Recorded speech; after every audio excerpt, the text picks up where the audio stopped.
NBC Sports Radio, AM 1060 KDUS Tempe, Phoenix, and KSLX HD2 Scottsdale, Phoenix.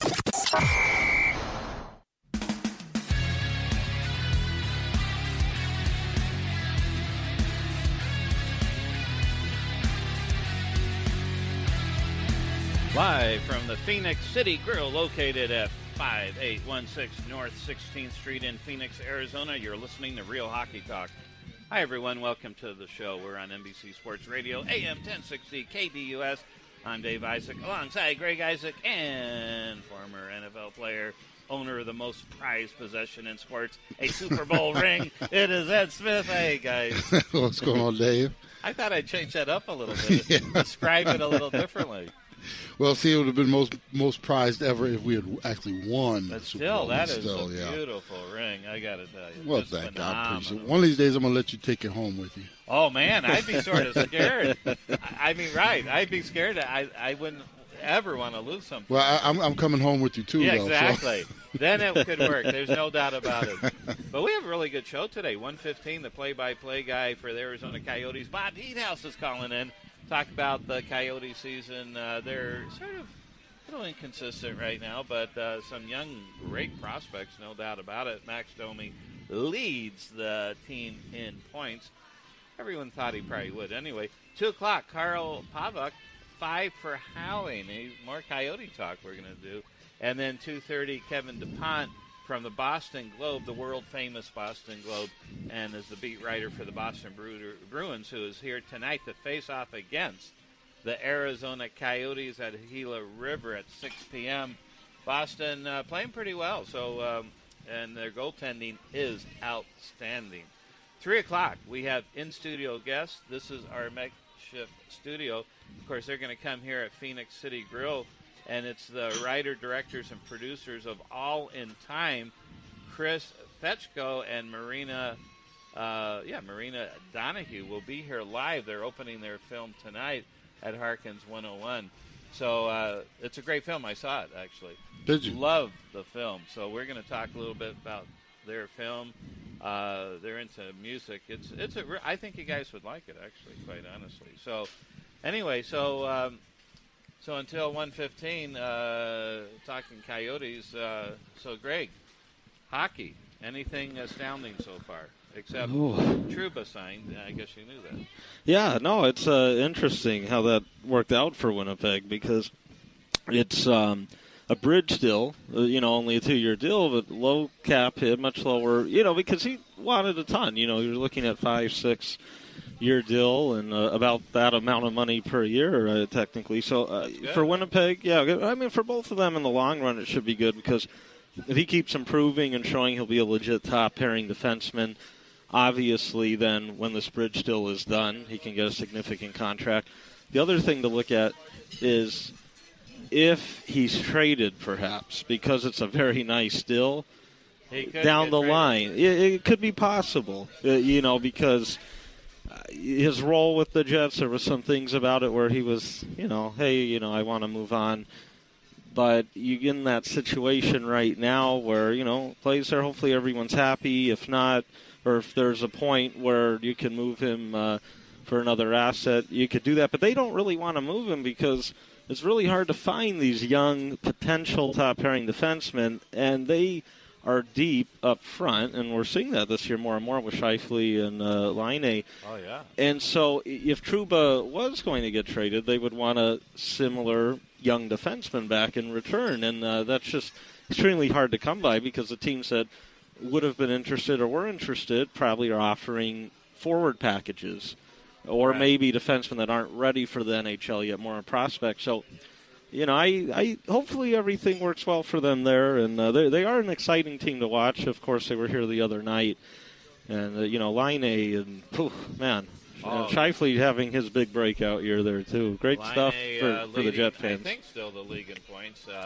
As of the other day he was. And he has some great moves, no doubt. Now, you said it was a bridge deal, right? Yeah. And I suspect then if it's a bridge deal, I believe Chris Christie is his manager.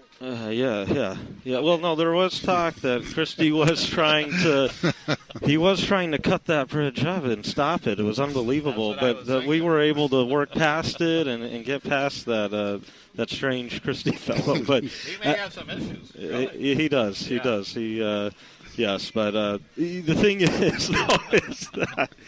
But luckily, he didn't affect this for the Jets. Yeah, so you're right. So that would have been Now there is some sad news around the league where let's see, Bickle was diagnosed with MLS, and what a sad thing. I mean, Carolina Hurricanes, Brian Bickle, he's out indefinitely. I don't know how I don't know enough health to know if you come only back about 30 years old, I think he is. 30, 32. Exactly. He's only 30, and he knew something was going on because he did have, he has 3 Stanley Cup rings already.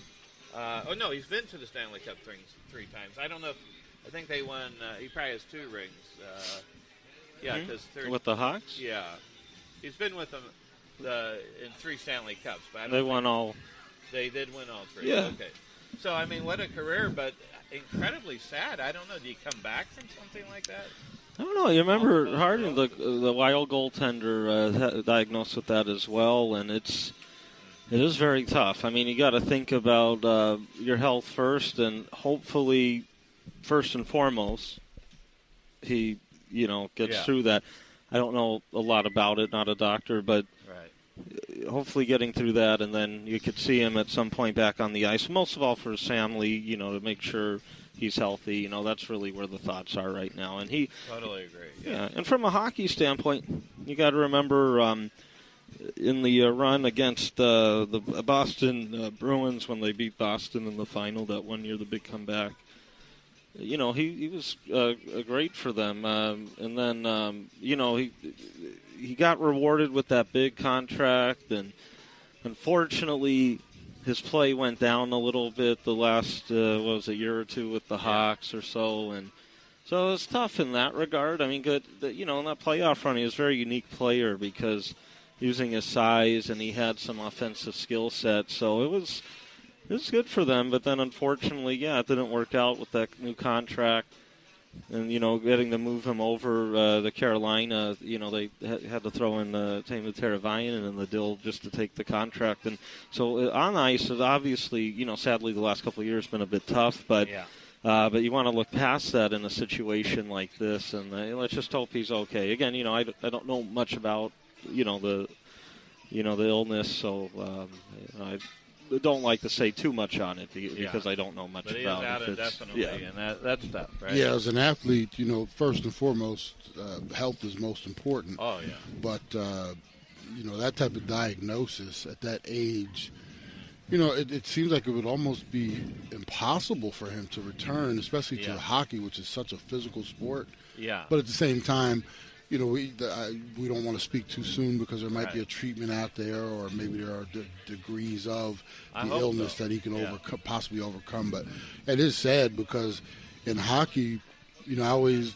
listen to you guys talk about a lot of the older players that play, and it seems that even though it is a very violent sport, you have guys who can play into their late 30s and 40s and beyond. Doan, 40. Yeah, so you think about him at 30. I'm assuming he's probably in the prime of his career, and to be cut down in the prime of your career is very sad. Difficult. Yeah, very sad. And of course on Tuesday night we had McDavid and Crosby going head to head, their first matchup. Yeah. Between of course Sidney Crosby, the league's best player, and apparently their heir apparent to the crown, of course, Connor McDavid. He might already be there. Yeah, Crosby held off the score sheet, and McDavid had 3 assists. So this kid's, I don't know, it's going to be a lot of fun watching him through the years. And the Oilers, so, fortunate, in the 80s when you had the great teams with obviously Gretzky and Messier and Coffey, Curry, Grant Fuhr. You can go on and on with all those guys, and then you get that sense where right now you have the next generation of Hall of Fame with Connor McDavid. I mean, he's already so amazing. Just remember, again, last year, his rookie year, if it wasn't for his injury, I mean, he could have been up there in the top 3 to 5 in points in the league because his points per game was very good, very high. And this year, just getting better and better with this ever-improving Oilers team who, amazing. You know, I see them making the playoffs. I don't think they'll hold on, win the Pacific Division per se, but, you know, I think they should get in the playoffs this year. But don't want to jinx it for Oiler fans, so I will shut my mouth. Yeah, but I think we all picked them to probably make the playoffs. I believe so, We didn't think they would jump out like this. Yes and no. I thought sometimes it goes one of two ways when the team goes through some significant changes. You know, dealing the old captain, Taylor Hall, and, you know, some of the additions and that sort of stuff. Sometimes you either get off to a really, really slow start, you know, chemistry changes a little bit with some of the new guys brought in and kind of work your way in. Or other times it could be like this where you really get off to a great start. And sometimes it becomes a little roller coaster where it might go down a little bit, but then that consistency comes back up. And really the key is, I mean, obviously every game is important, and you've got to get your 2 points right now. However, I mean, you want to see improvement throughout the season, so you don't want to peak too soon. You don't want to be 50 games in, then all of a sudden start to trail down a little while other teams really catch on, because then you kind of start that little tail down spin, I guess you could say. So that's the key. Just keep getting better throughout the year, but in the process of getting better, you got to make sure you still get your 2 points, and they're doing that very well. And tough game last night against Dallas, who maybe Dallas is finally going to come back, beating the Oilers 3-2. But it's very odd, you know, it's normal how seasons go, but as we said last week, the 20, 30-game mark, you start to see more consistencies come out. So you'll kind of get a better idea, you know, on really who's for real right now and who maybe isn't for a tough year that you wouldn't expect type of thing. So we're getting closer to that mark right now. Yeah, that's right. And, of course, Bork was credited from Colorado with a goal when I think his name's Ehlers made a pass in his own net. Yeah. What the heck? That doesn't happen that often, but I remember Steve Smith, Edmonton did that again. I think it was in a playoff game against Calgary. I remember that. How do you remember that? That's so long ago. Not live, but you go on YouTube and watch that. And you feel for Steve Smith because he went down right after. It looked like I don't know if he started crying, but bounced off Grant Fuhr's leg. Yeah, what he was trying to do, and it made no sense really, is that, and you got to watch it on YouTube, but he had the puck behind the net and had it at the side of the net, and no one was on him. No one's pressuring him. And when he tried to kind of pass it up through the middle to, one of his teammates or his winger breaking out of the zone, he hit Grant Fuhr, his goaltender, in the back of the leg, and it went in. But you're like, oh, why is he doing that? He's behind him. But everyone has those moments, and you got to feel for him because if I remember correct, didn't that lose them the game, or they ended up losing that series? I think they did lose that. That was the year I think Calgary won the Cup, right? 89, I believe. With McDonald, a terrific mustache that McDonald had. Oh, he was tremendous, no doubt. Who gets credit for that goal winning? The last player to touch the puck on the other team. Is that right? So that's a freebie. Yeah, basically. Just imagine if it's in his contract that next goal is worth. Anyway, we're very excited and honored right now to have the Arizona Coyotes play-by-play guy on radio, Bob Heathouse. Bob, how are you? Dave, I'm doing fine. How are you today? I am great. It's so nice to have you on. Not only you are phenomenal, and I mean phenomenal broadcaster, there's no question about it. You're truly one of the nicest people I've ever met.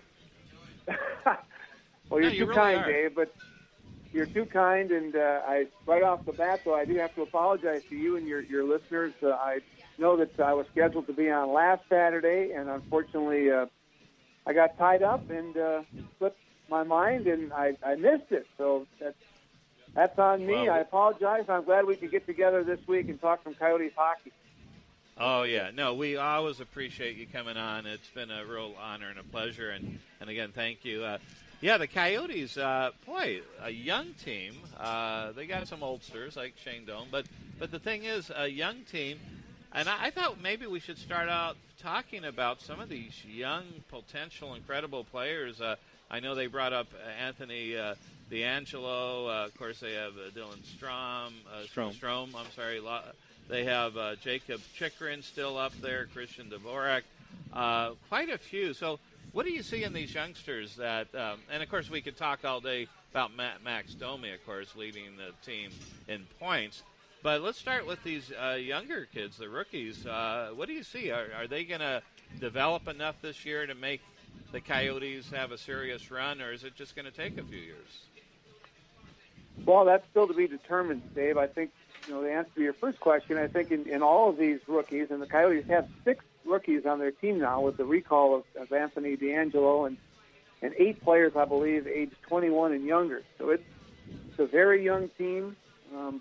The average age of the team is under 26 years of age. So there's going to be some growing pains. There's no question about that. I think when you look at the Coyotes prospects, they were ranked number 1 among prospects by the Hockey News last year, and a lot of their top prospects are at the NHL level. And you're going to see some highlights from them, as we've seen already, and also some growing pains as they learn to develop the NHL game. And all of them have dominated junior hockey, and the Canadian juniors, of course, which is kind of a training ground for the NHL. And it still is a very big step for a 19, 20-year-old player to get to the National Hockey League, play against men. And there's a learning curve. There's no question about it. And I think that, their progress has been reflective of the Coyotes as a team this year. We see some glimpses of very good, solid hockey. And then sometimes they'll take a step back. And I think consistency has been the biggest challenge for the Coyotes in their 5-8 start thus far. And I think that's to be expected with all the young players. Because the biggest thing to having a successful career in major sports, obviously, is getting to the level where you can be a consistently contributing player every night.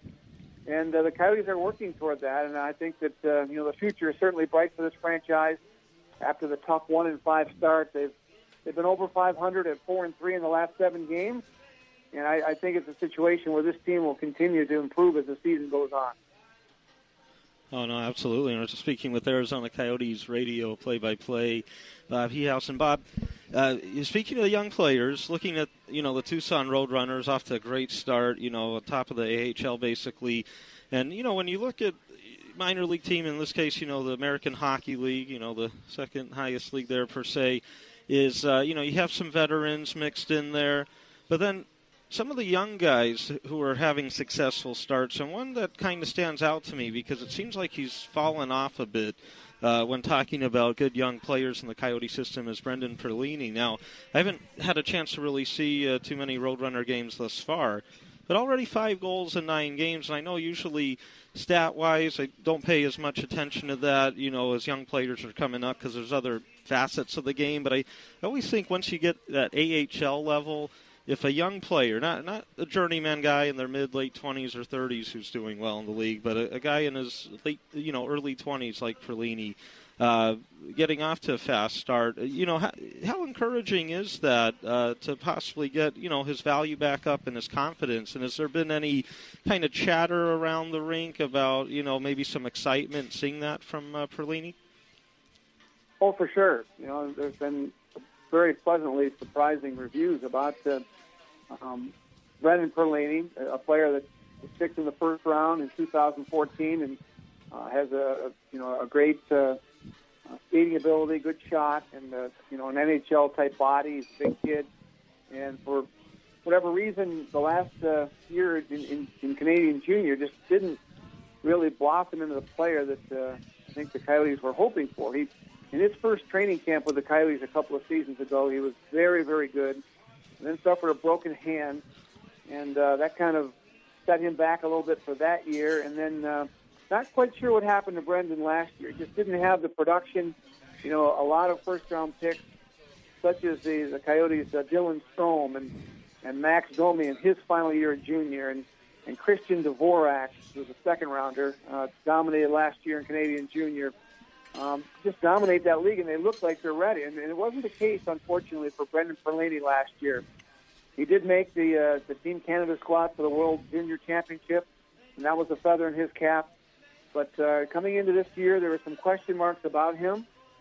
He didn't have an overly outstanding training camp, and as you said, was kind of, maybe become a bit of an afterthought. Although certainly the Coyotes hockey operations department keep him at the front of their mind. But when you look at the Coyotes NHL roster with Jamie McGinn and Max Domi and Toby Reeder and young Lawson Krause, who's come on and played very well. I mean, that left side is pretty well stocked.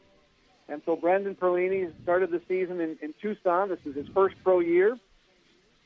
And he has a lot of, questions to answer. And I think so far he's done that. I mean, as you said, 5 goals, scored a 5th goal last night in Tucson's 3-0 win at Bakersfield. And just a player that so far has been the type of goal scorer the Coyotes envision. So they'll keep an eye on him. And I'm sure that if he keeps doing what he's doing throughout the season, we'll probably see him at the NHL level. But it's very positive to see Brendan Perlini, progressing in his first year as a pro after maybe taking a step back last year in his final year of Canadian junior.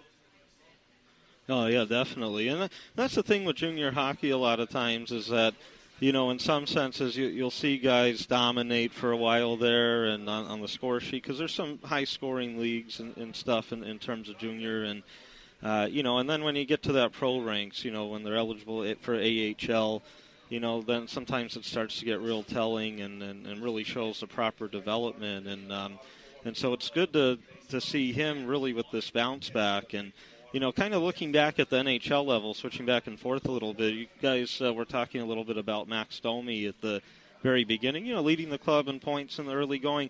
Now, only 1 goal per se, but definitely, he's been still creating tons of scoring chances, as evidenced as well by his 10 assists. But kind of looking at that, knowing that there's still obviously so much improvement over the next couple of years, but also for this year with some of the other young guys. Anthony Duclair, we're seeing him hopefully start to get going here soon. Do you feel that this could be a type of team, and sometimes we see it with young teams, that, they'll have their ups and downs, their roller coaster ride, but then maybe you look at the last 20, 25 games in the season, that maybe at that point they really kind of put it together and you start to see that consistency and really more of a glimpse of what we'll see in the future? Well, I know that everyone certainly hopes so, Dave, and I really think that'll be the case. As I mentioned, I think in my first answer, I believe that this team is going to kind of be a bit of a roller coaster this year in terms of its consistency, as we've seen in the first 13 games. But I think as the season goes on, when the younger players get more comfortable, more confident, this will be a Coyotes team that improves. Are the playoffs in the cards for this year? Who knows? Certainly that's the goal. That's always the goal.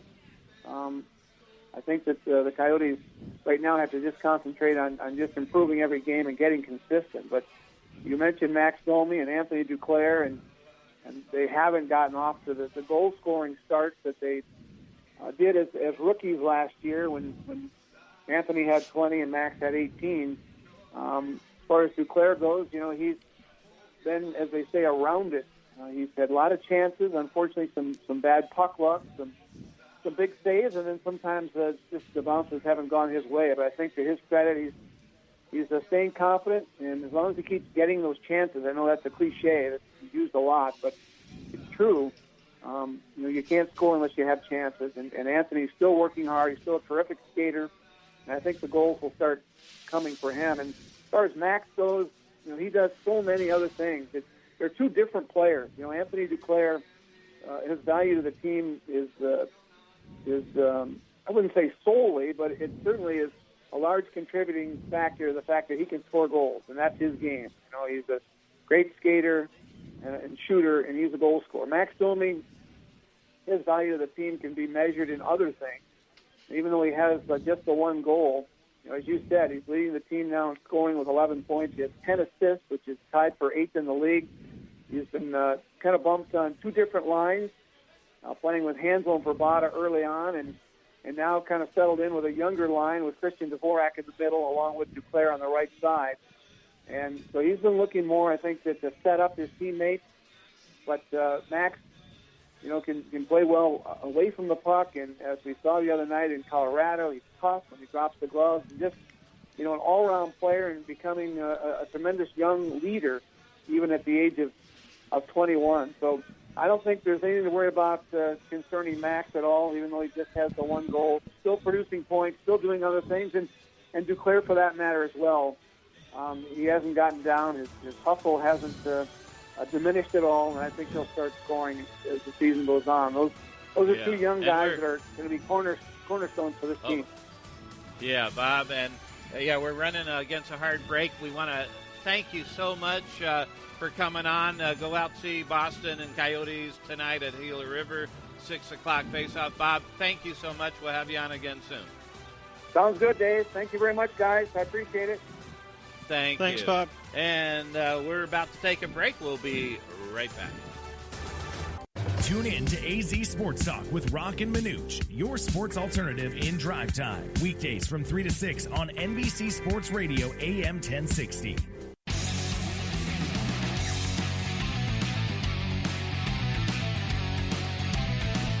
And welcome back again. You're listening to Real Hockey Talk, and we are broadcasting live from Phoenix City Grill, located at 5816 North 16th Street in Phoenix, Arizona, and we're broadcasting live on NBC Sports Radio, AM 1060 KDUS, and now, yes, we have a special guest, the manager of this great establishment, Phoenix City Grill. We have Connor Farquharson. That was perfect. I can't believe I said that. At least, as actually all week. No, I didn't. Not actually all week. But anyway, Connor, thank you so much. We just found out your sister plays professional soccer in Washington, you said? Yes, for the Washington Spirit. That is really cool. Yeah, it's great to see her play and watch her grow up and become something special. So it was amazing. That is awesome. Now, the only question I have, can you put Washington and Spirit together? That's the question after the selection. Yes, sir. I'm not sure you can. Let's hope you can. Let's, get the world healed. But anyway, I was here for the first time, I think it was Thursday. Okay. We had a seminar going on in a really nice back room there, actually. Very nice, and the food was delicious.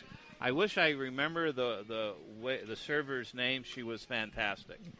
They're all fantastic. Yeah, I was really... Especially the bartenders. Yeah, I don't know if I've met them yet, but I plan to. And I was really impressed. And here we are doing a broadcast. Talk a little bit about this restaurant. I mean, from my point of view, you got this beautiful bar area. I mean, it's just really beautiful. And then you got a dining area that is just really nicely designed, and it looks so comfortable. Yeah. So Sheldon, the owner, he's put a lot of money and a lot of time into this establishment, and he's grown it. It's been around almost 20 years now. So we do have a lot of clientele that come in. We actually did a Veterans Day special the other day, and we had a great turnout. We gave some free burgers and sandwiches Oh, to wow. the veterans.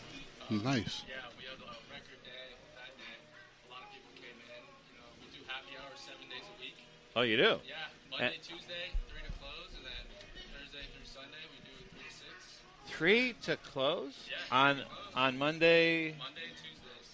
That's outstanding. Yeah, $4 draft beers, $4 roll cocktails. Wow. What's your specialty? What is your signature? Yeah. Oh man, I like it all, but cedar plank salmon is we sell a lot of that. We do actually we do 2 dinner specials every night that the chefs prepare and create. That's kind of off the menu.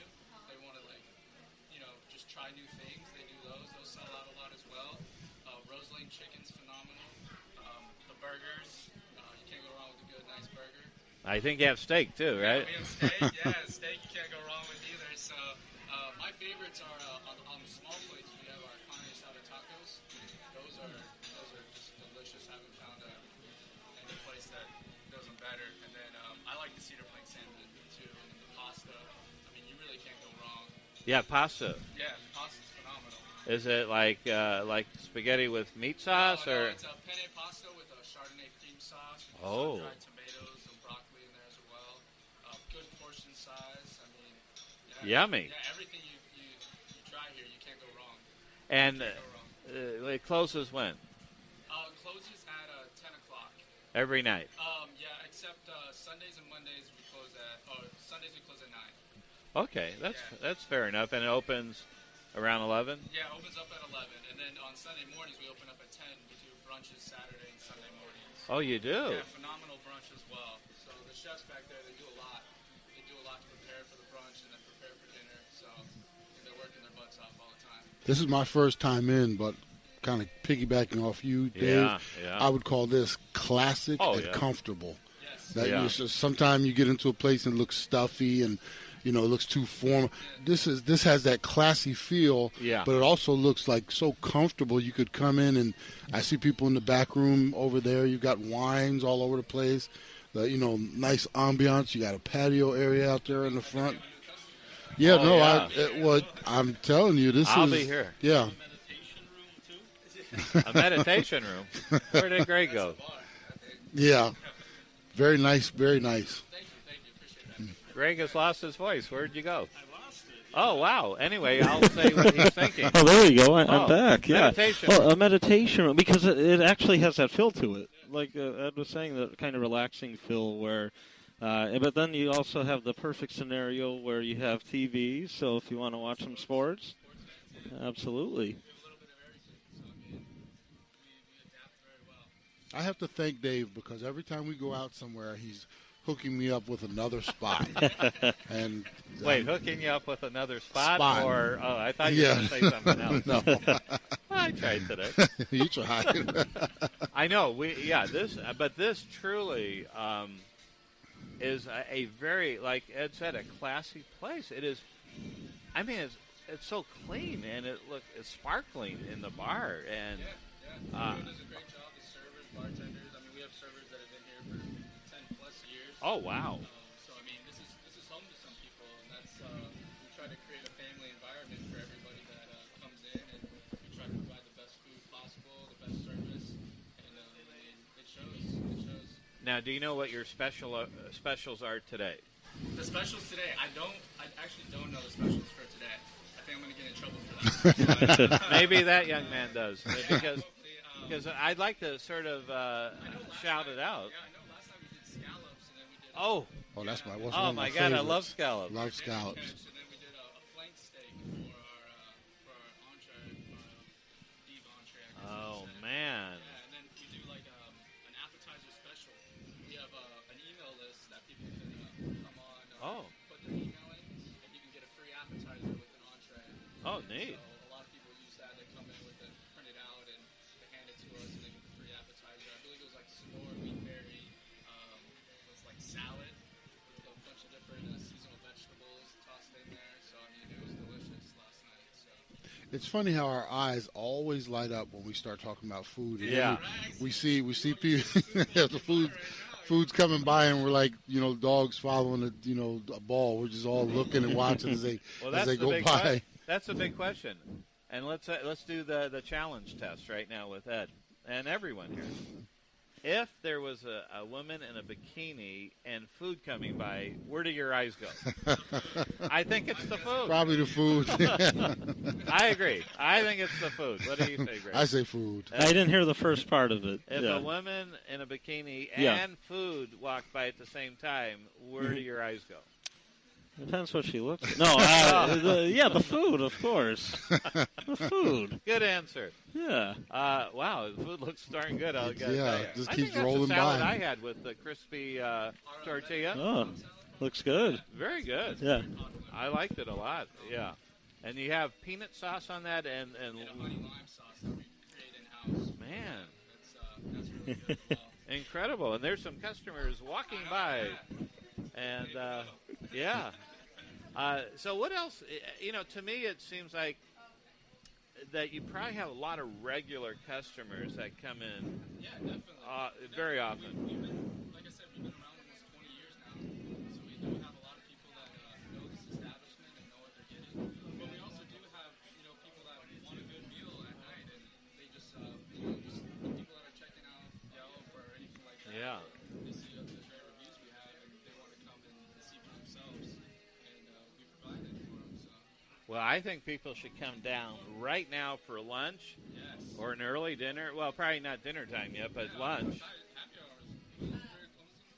Yeah, so Somewhere in that 141. area. 141. But come on down. Yeah. We're at the Phoenix City Grill. Yeah, broadcasting live. We're going to be here till 4, but you're going to be open till 10. Yep. And it's 5816 North 16th Street, Phoenix, Arizona. It's really basically 16th Street and Bethany Home. And it's in this sort of, well, it's a little south in the shopping center. Strip mall shopping center. Yeah. It's kind of hidden, so I mean, a lot of people, you really have to look for it. But I mean, if you're driving down, you wouldn't be able to see it. But it's kind of like a hidden gem almost, in a sense, if you want to say that. Yeah. I think it is. I really think it is. And now, I do think you have a career in broadcasting. Oh, yeah? Yes, Connor, I think you do. And now you said you like basketball. Yeah, I love basketball. It's, I played in high school, played a little in college. Neat. Didn't go any further than that, but yeah, I helped out a lot at my old high school. A bunch of the players are playing college right now. One's at University of Washington. Oh. One's at USF. I mean, it's great to see kids that work their butts off to Yeah. the next level and then see where they can go from there. We have something in common because not only that we went to the same high school, different years, I'm a lot older than you, but we both went back and helped with sports. I don't know if they still have this league, but I was the high school hockey coach back when they had it. I don't know if they still have high school hockey leagues or if that school's still in it, but yeah, it was like a year or two after, so I was only 19 and out there. So it was sort of interesting because a lot of the kids on the team, I was friends with because they were just a year or two younger, and it was a little interesting at first. Yeah. Sports, my family, my friends. My roommate right now, he played for the University of Arkansas. He was Oh, wow. special teams there. Yeah, he played all 4 years there. So, I mean, my brother played for University of Mexico for soccer. Oh, wow. How competitive are you, or were you with your sister? Yeah. Yeah. Now, is she older or younger? She's younger. She's younger. My older brother, me, and then my little sister. Okay. I still call her little sister. Yeah, we would rough her up. Yeah. That's probably why she's so, she's probably pretty tough out there. She had you out battling with you guys. Exactly. Plain and simple. I mean, you want to come play with us, you got to. You want to say you're going to run with the big dogs or stay on the porch? Now, when did you first think your sister had that talent to become pro? I mean, was it early, mid, or later? I never really focused on watching her a lot, just because I had my own involvement in sports. But I would say it was probably her sophomore year in high school, maybe even freshman year in high school. She just elevated herself above that, and that's when she started getting offers in college. Oh, wow. Colleges to attend, and so it was really cool just to watch the process that she's going through. And then when she graduated, she actually went to Arizona State University. Oh, she did. She played there for all 4 years. She set Wow. records, but and then watching her go to the professional level, get drafted, be there, going through injuries, things of that nature. She's handled herself really well. She's handled herself like a professional, and that's all that matters. So. Any chance of going to the national team? It's always in the scenario, I guess. You never want to count yourself out, so I would say yes. I mean, there's always the possibilities. You never know what's going to happen, or who might get hurt, or who might retire. I mean, there's always that possibility to go there. So she needs to shoot for the stars. Yeah, they have a Always got to. great team. Yeah. Oh yeah. A little disappointing just this last Olympics, but Yeah. Yeah. Actually, the Washington Spirit, they got to the finals for the WSL. Oh, wow. Yeah, they lost some PKs, but I mean, they'll make a great comeback this year. They'll do well, and hopefully they can get back there. Have you been to any of your sister's games? Yeah. What, Yeah, really? yeah. I went to Washington. I watched a few of her games actually too. Wow. Yeah. So it was fun going out there and seeing her play, being able to see that. What position? She's a forward. Pretty offensive minded? Yeah. Oh yeah. Yeah, she's an attacker. She goes out and she kills it. Wow. That's really cool. She's What would you say? What style? I mean, she's sort of like Alex Morgan, where she can just gallop past everyone? I think she's more sly and slick. She knows how to use her feet well, and she knows how to create space for herself and use other people to make the right runs and get the finishes. Wow. You know what I'm thinking, Dave? I'm thinking down the line. Yeah. When her off season is here, we do another show from here. We should have her on. Is she? She's here? Yeah, she's up the street. Oh, you're kidding. There she is. So wow, really? So she's on, there's a break in action right now? Break in action. Oh. Down here, just hanging out with the family. She listening to you right now, you think? I think so. I think she might be. What's her first name? Callie. Callie. That's Callie, a nice name. Yeah, it's a nice name. Callie, come on down if you're around here. She's right up the street, like 15 minutes. Oh, man. Yeah. She'll be here in a heartbeat. Maybe we could spend a few minutes with her. Yeah, later. if she's listening, get her in Have here. her Come down. on in. We'll talk to her for a few minutes. No, I like soccer, actually. Yeah. It's a great sport. It's grown in America. Yeah. It's It is. and, It is. It's a worldwide sport, so I don't know why we can't get involved with that and Yeah. do some good. No doubt about it. So, well, Connor, thank you so much. Thank you. It's a pleasure. It's fun, right? Yeah, this is great. Yeah, call your sister, Callie. Let's talk to her if she has time. And she may be busy. Come down here and eat food. Yeah. Oh, then we got the food the girl scenario again. Well, I'm going to talk to Callie because I love soccer. Anyone that makes professional is, to me, is very impressive. Yes, I agree. Yeah. What it is. Yeah, no matter what it is. It's just what it takes is ridiculous. I mean, you got to have it all together. It takes talent. No doubt about it. So let me This try takes it. talent too. That's for sure. Well, you're good at it. I think we'll sign a contract with you. So, Connor Farquharson. Farquharson, yeah. How did I? That is nice. Farquharson. Huh. Farquharson, yeah. It reminds You me of. practiced it so much Yeah. and had it down the first time. Well, I thought another word was coming out there. It's like, oh, No, man. Farquharson. See, there I go. It reminds me of what was that that animated picture with Ogre? I mean, not the Ogre. With who? Yeah. Oh, there you go. Yes. That's what it, You're so right. you're like the Correct. king, right? Oh, pretty much. But much taller though. No doubt. Well, Connor, thank you again. Thank you. I appreciate it. And we appreciate you allowing us to broadcast from this great place, Phoenix City Grill. All right, and we'll be talking to you soon. Yeah. Get Callie over here. So thank you again. Thanks, Connor. Thanks, Connor. So fun. Why am I the one that always has to pronounce the names? Anyway, We love watching. We love listening to you do it. That's why. I know it's really cool. So anyway, let's see. And notice how Dave called when he was trying to think of Shrek. Yeah. How he called it, instead of ogre, yogurt. Yeah. So what's on Dave's mind? Well, I Well, at was least it's thinking healthy, yeah.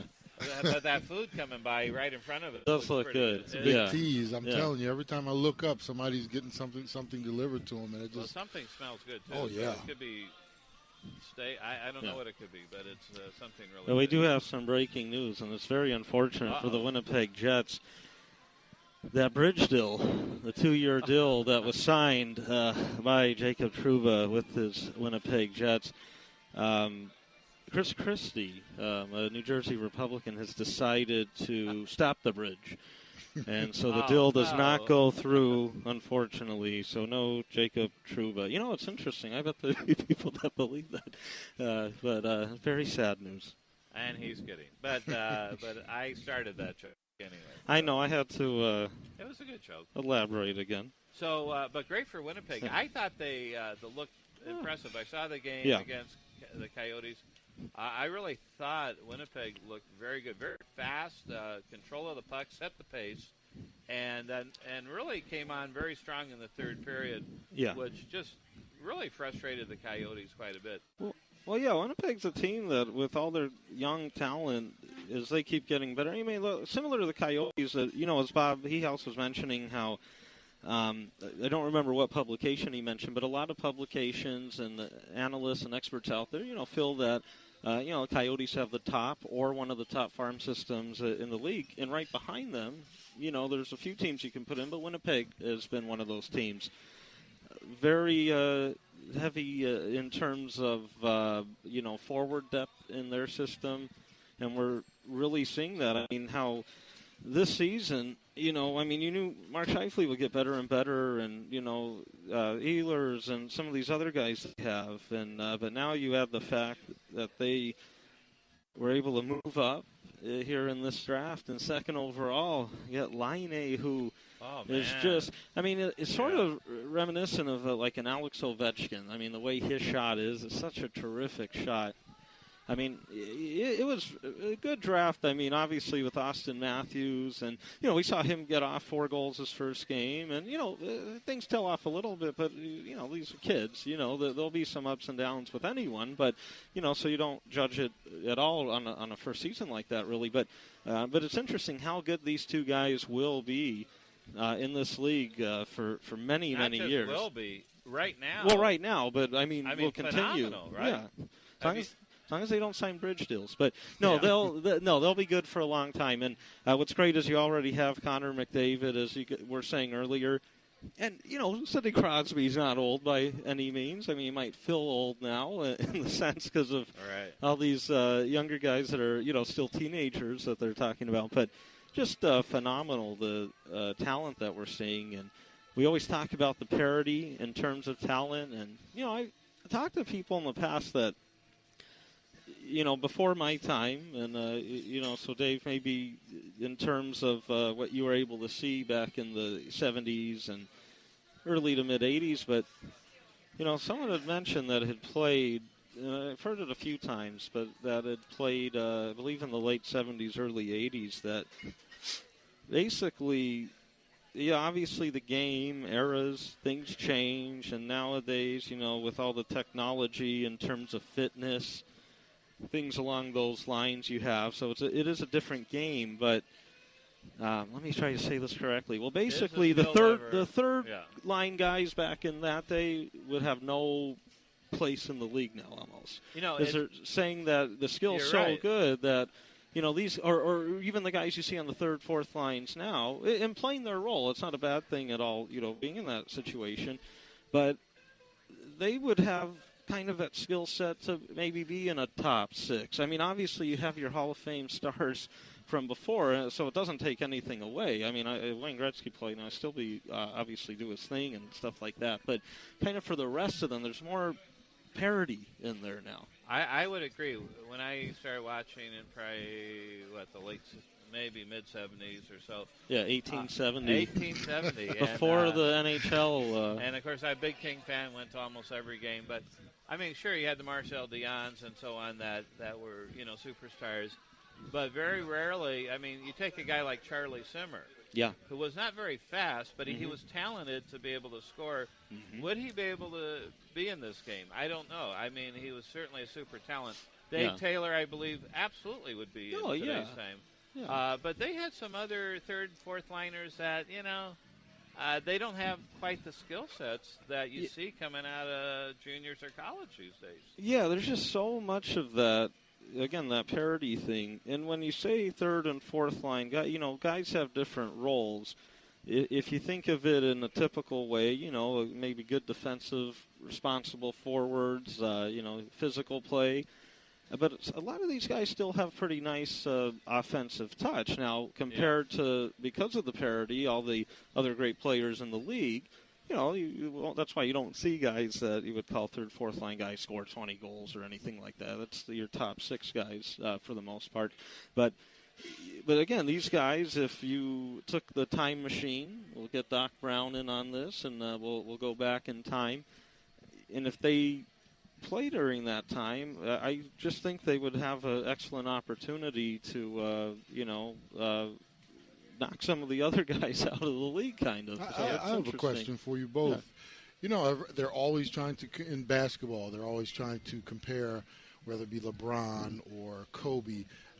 They're always describing me as possibly the next Jordan. Yeah. Is there a next Gretzky somewhere out there, or possibly is he already playing?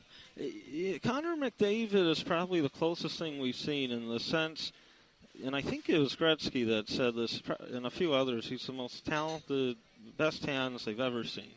And out of anyone. Now, what Gretzky had, obviously, is a talented individual. He weighed 160, never lifted a weight in his life, and because at that time you can get away with it, and he still would have got away with it now just because he was so smart. He just knew where to be.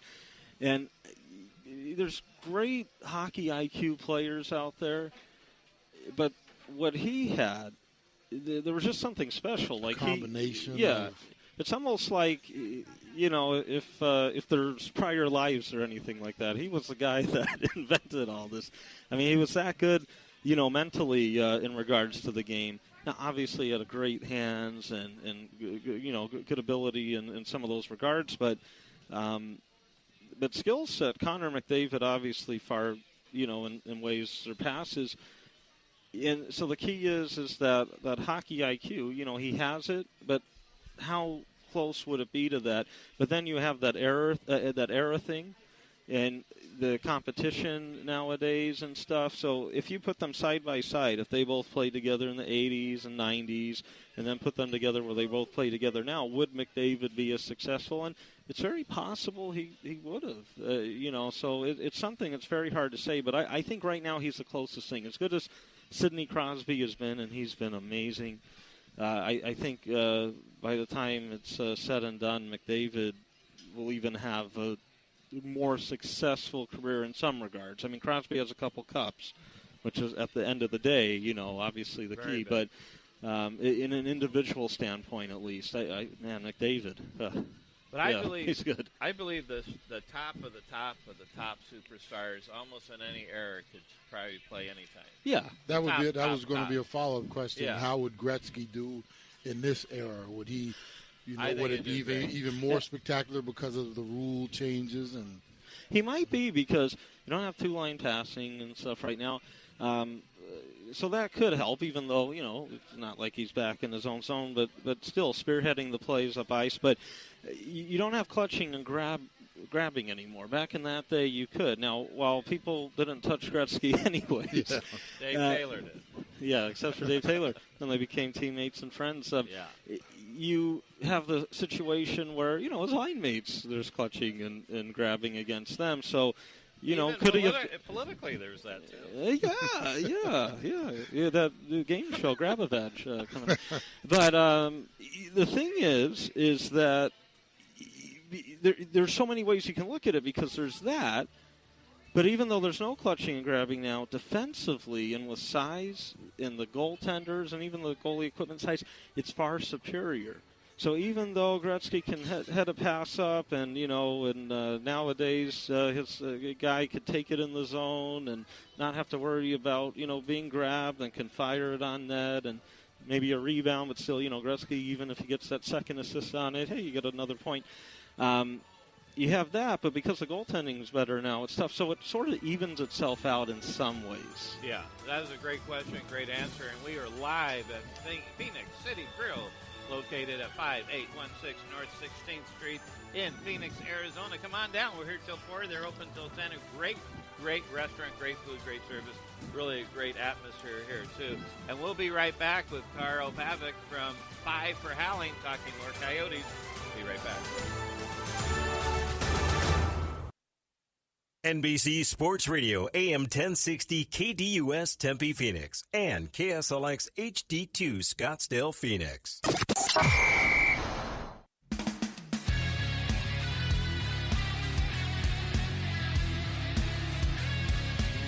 And welcome back again. You're listening to Real Hockey Talk live on NBC Sports Radio, AM 1060, KDUS in Phoenix, Arizona.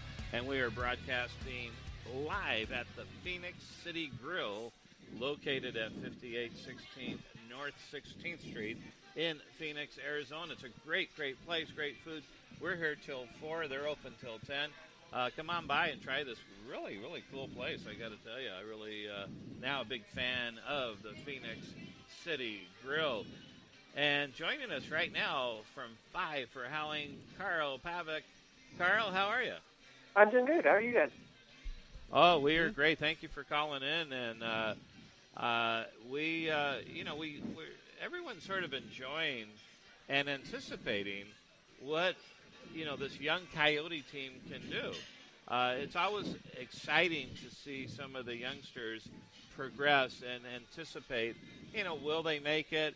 Will they not? And some of them look phenomenal. So, what's your take on that? You got Anthony D'Angelo playing pretty well, Jacob Chikrin, a bunch of them, Christian Dvorak.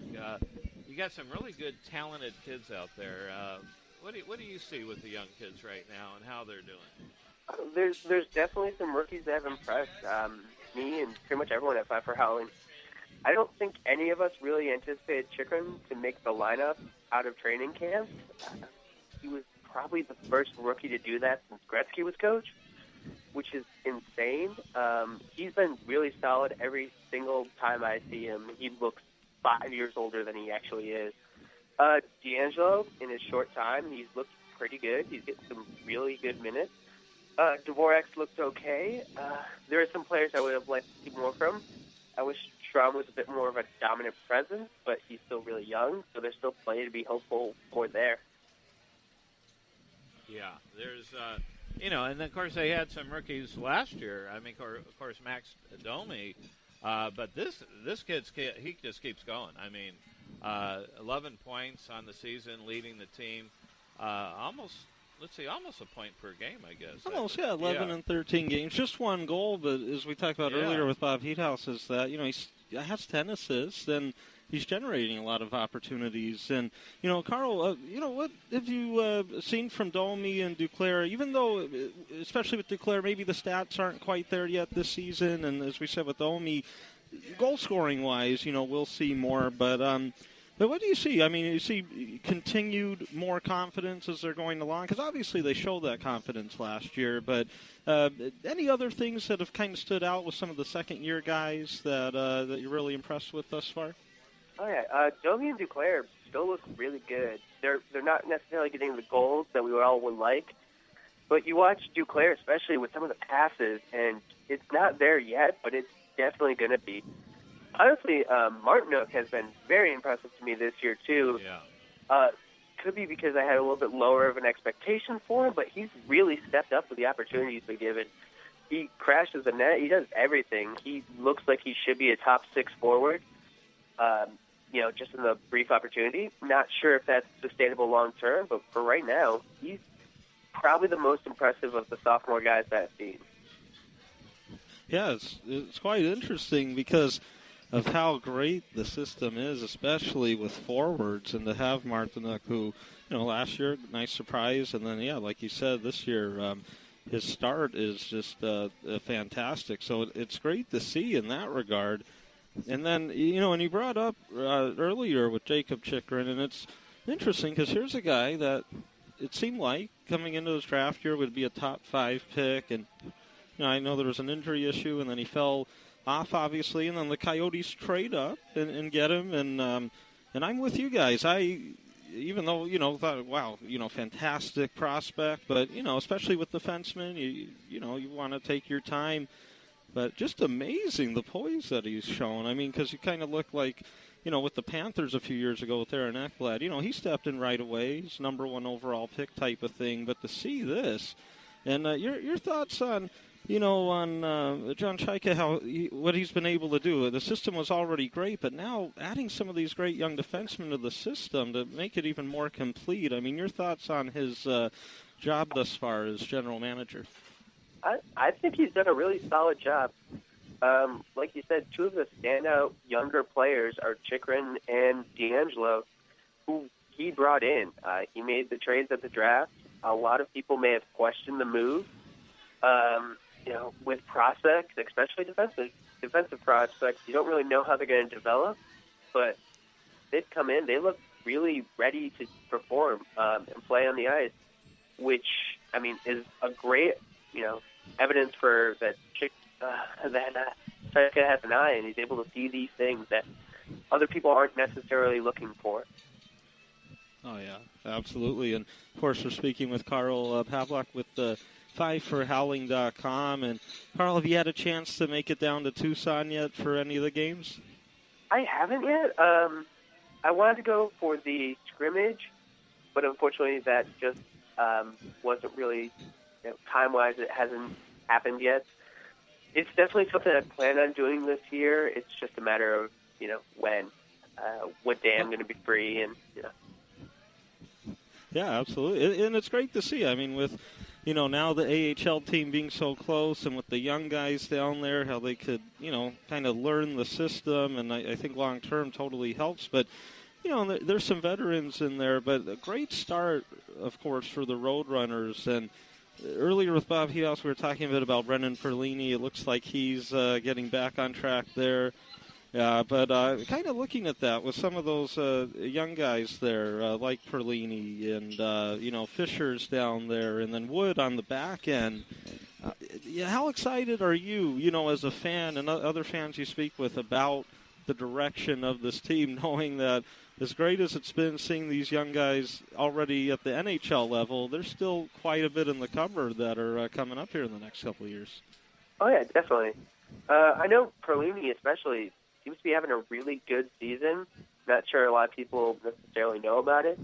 A lot of people I've talked to seem to have kind of written him off as a bust, but, I mean, it could just be an instance of a player taking a little bit longer to develop. Kyle Wood, I haven't really had that much of a chance to form a good impression of him, but he definitely, when we made the trade, I was excited to see him come over. And he did look really good at the prospect development camps I had an opportunity to go to. So it just goes to show that as good as things are now, they can definitely be better in the future. Yeah, no doubt about it. Now, of course, the Bruins are coming in town. That's always fun to have them come in town at 6 p.m. Gila River. They're going to be playing. And, of course, the Bruins have had a lot of success with the Coyotes over the years. All-time series lead 45-27-1. But also both matchups last year, the Bruins won by a combined score of 11-3. It's never an easy task to play any team, and this is no exception tonight. What do you see going to happen tonight, of course, after that, a loss to Winnipeg Thursday, I believe? You think they're going to bounce back? And even though Tuukka Rask is playing phenomenally with great stats? I'm not sure. I know the first period against the Jets, the team definitely looked solid. They looked close to dominant, even though they were down 1-0 for most of it. Boston's definitely a tougher team than Winnipeg, so it's going to be difficult. But I've seen stretches of the team where they look like they can play with pretty much anyone in the league for 20, 30 minutes. If they can, do that for 60 minutes, there's definitely a chance that they can, come out with a win. Yeah, and of course they just got to keep getting the good goaltending. Lately a little bit better. It's unfortunate Mike Smith is out, but they are allowing 3.62 goals a game. That's the second highest in the league. This is a team that needs great goaltending, the Coyotes, to be successful. I mean, most teams do, but they don't have that really game-changer type of player offensive. Yeah, as of now, but it's coming up. I mean, again, a young team per se, even though, having Doan and Verbata on there raised their average age quite a bit. Yeah, but, they did. No, but, all the core, of course, coming up is young. So, yeah, definitely that's, you always need at least a solid goaltending. But the thing is that, and Carl, what would you think of this? With the young core like this, is really, you want to see them win right now. Obviously, you want to make the playoffs, but most importantly, I mean, something that maybe you're watching for is just continued improvement from these young guys to be the best they could be, knowing that in 2, 3, 4 years, they could become an outstanding team and group together to where they can contend every year. Oh, yeah. In my opinion, it's definitely a combination of both. Seeing players get better, especially the rookies, game after game, is definitely encouraging. However, you don't want the team to be, happy with losing. You look at Edmonton for years where they just have losing season after losing season. Mm-hmm. It definitely seems like that slows the development process. It does not make players happy. So if they were competing for a playoff bubble spot, I'd be happy with that this year. Yeah. And I think they'll be competitive most of the year. And, maybe not get in quite yet, but yeah, I could see that definitely. It's a good point. Is competing and at least staying there in contention, and the extra excitement that's really coming in, knowing that there's so much great ahead. Now, looking at Shane Doan, at least from the stat sheet, off to a tough start. In your mind, and from what you've seen with his game, do you feel it's just one of those things where he'll get going pretty soon? Or maybe in terms of age, maybe catching up to him a little bit in terms of the offensive ability. What's your take on that with Shane? I think he's definitely going to catch up, soon. After last year, I don't think he's going to reach those totals again. I think age is starting to maybe slow him down a little bit, but he seems to be developing other areas of his game. I was astonished at how good he's been at face-offs this year. I'm not sure how many people have noticed it, but you see him on the power play taking a face-off, and he's winning a fair amount. And I mean, even if his offensive, game starts to go down a little, there's still plenty of areas where he's able to touch the game and definitely improve the team. And about Shane Doan, he's only 3 goals away from reaching 400 for his career, and he'd be the 8th active player and 92nd all-time to hit that mark. That's remarkable. Amazing. Really. That's a great accomplishment, and I'm sure he'll do it obviously this year. But the question is when. So pretty neat for Shane Doan, who's definitely at the tail end. I thought he had an amazing year last year. Oh yeah. I mean, unbelievable at 39. Yeah, and Carly brought up a great point with that, with winning those big draws, because getting that possession is huge, and so it's fantastic. They're bringing up some of the little things that he still brings, and just the leadership with these young players. It's just phenomenal, and what he's been able to do for the team, the organization, and in the city for so many years. And Carl Pavlak, thank you so much for joining us with 5forhowling.com. Enjoy the rest of your weekend. We hope to have you on again soon. All right, sounds good. Thank you guys for having me. Thanks a lot, Carl. And we are broadcasting live from Phoenix City Grill, located at 5816 North 16th Street in Phoenix, Arizona. Come on down. We're here till 4, and they're open till 10. Great food, great service, great atmosphere. We love it here. It's our newfound favorite place, right, Ed? We love it. And we'll be right back after this break.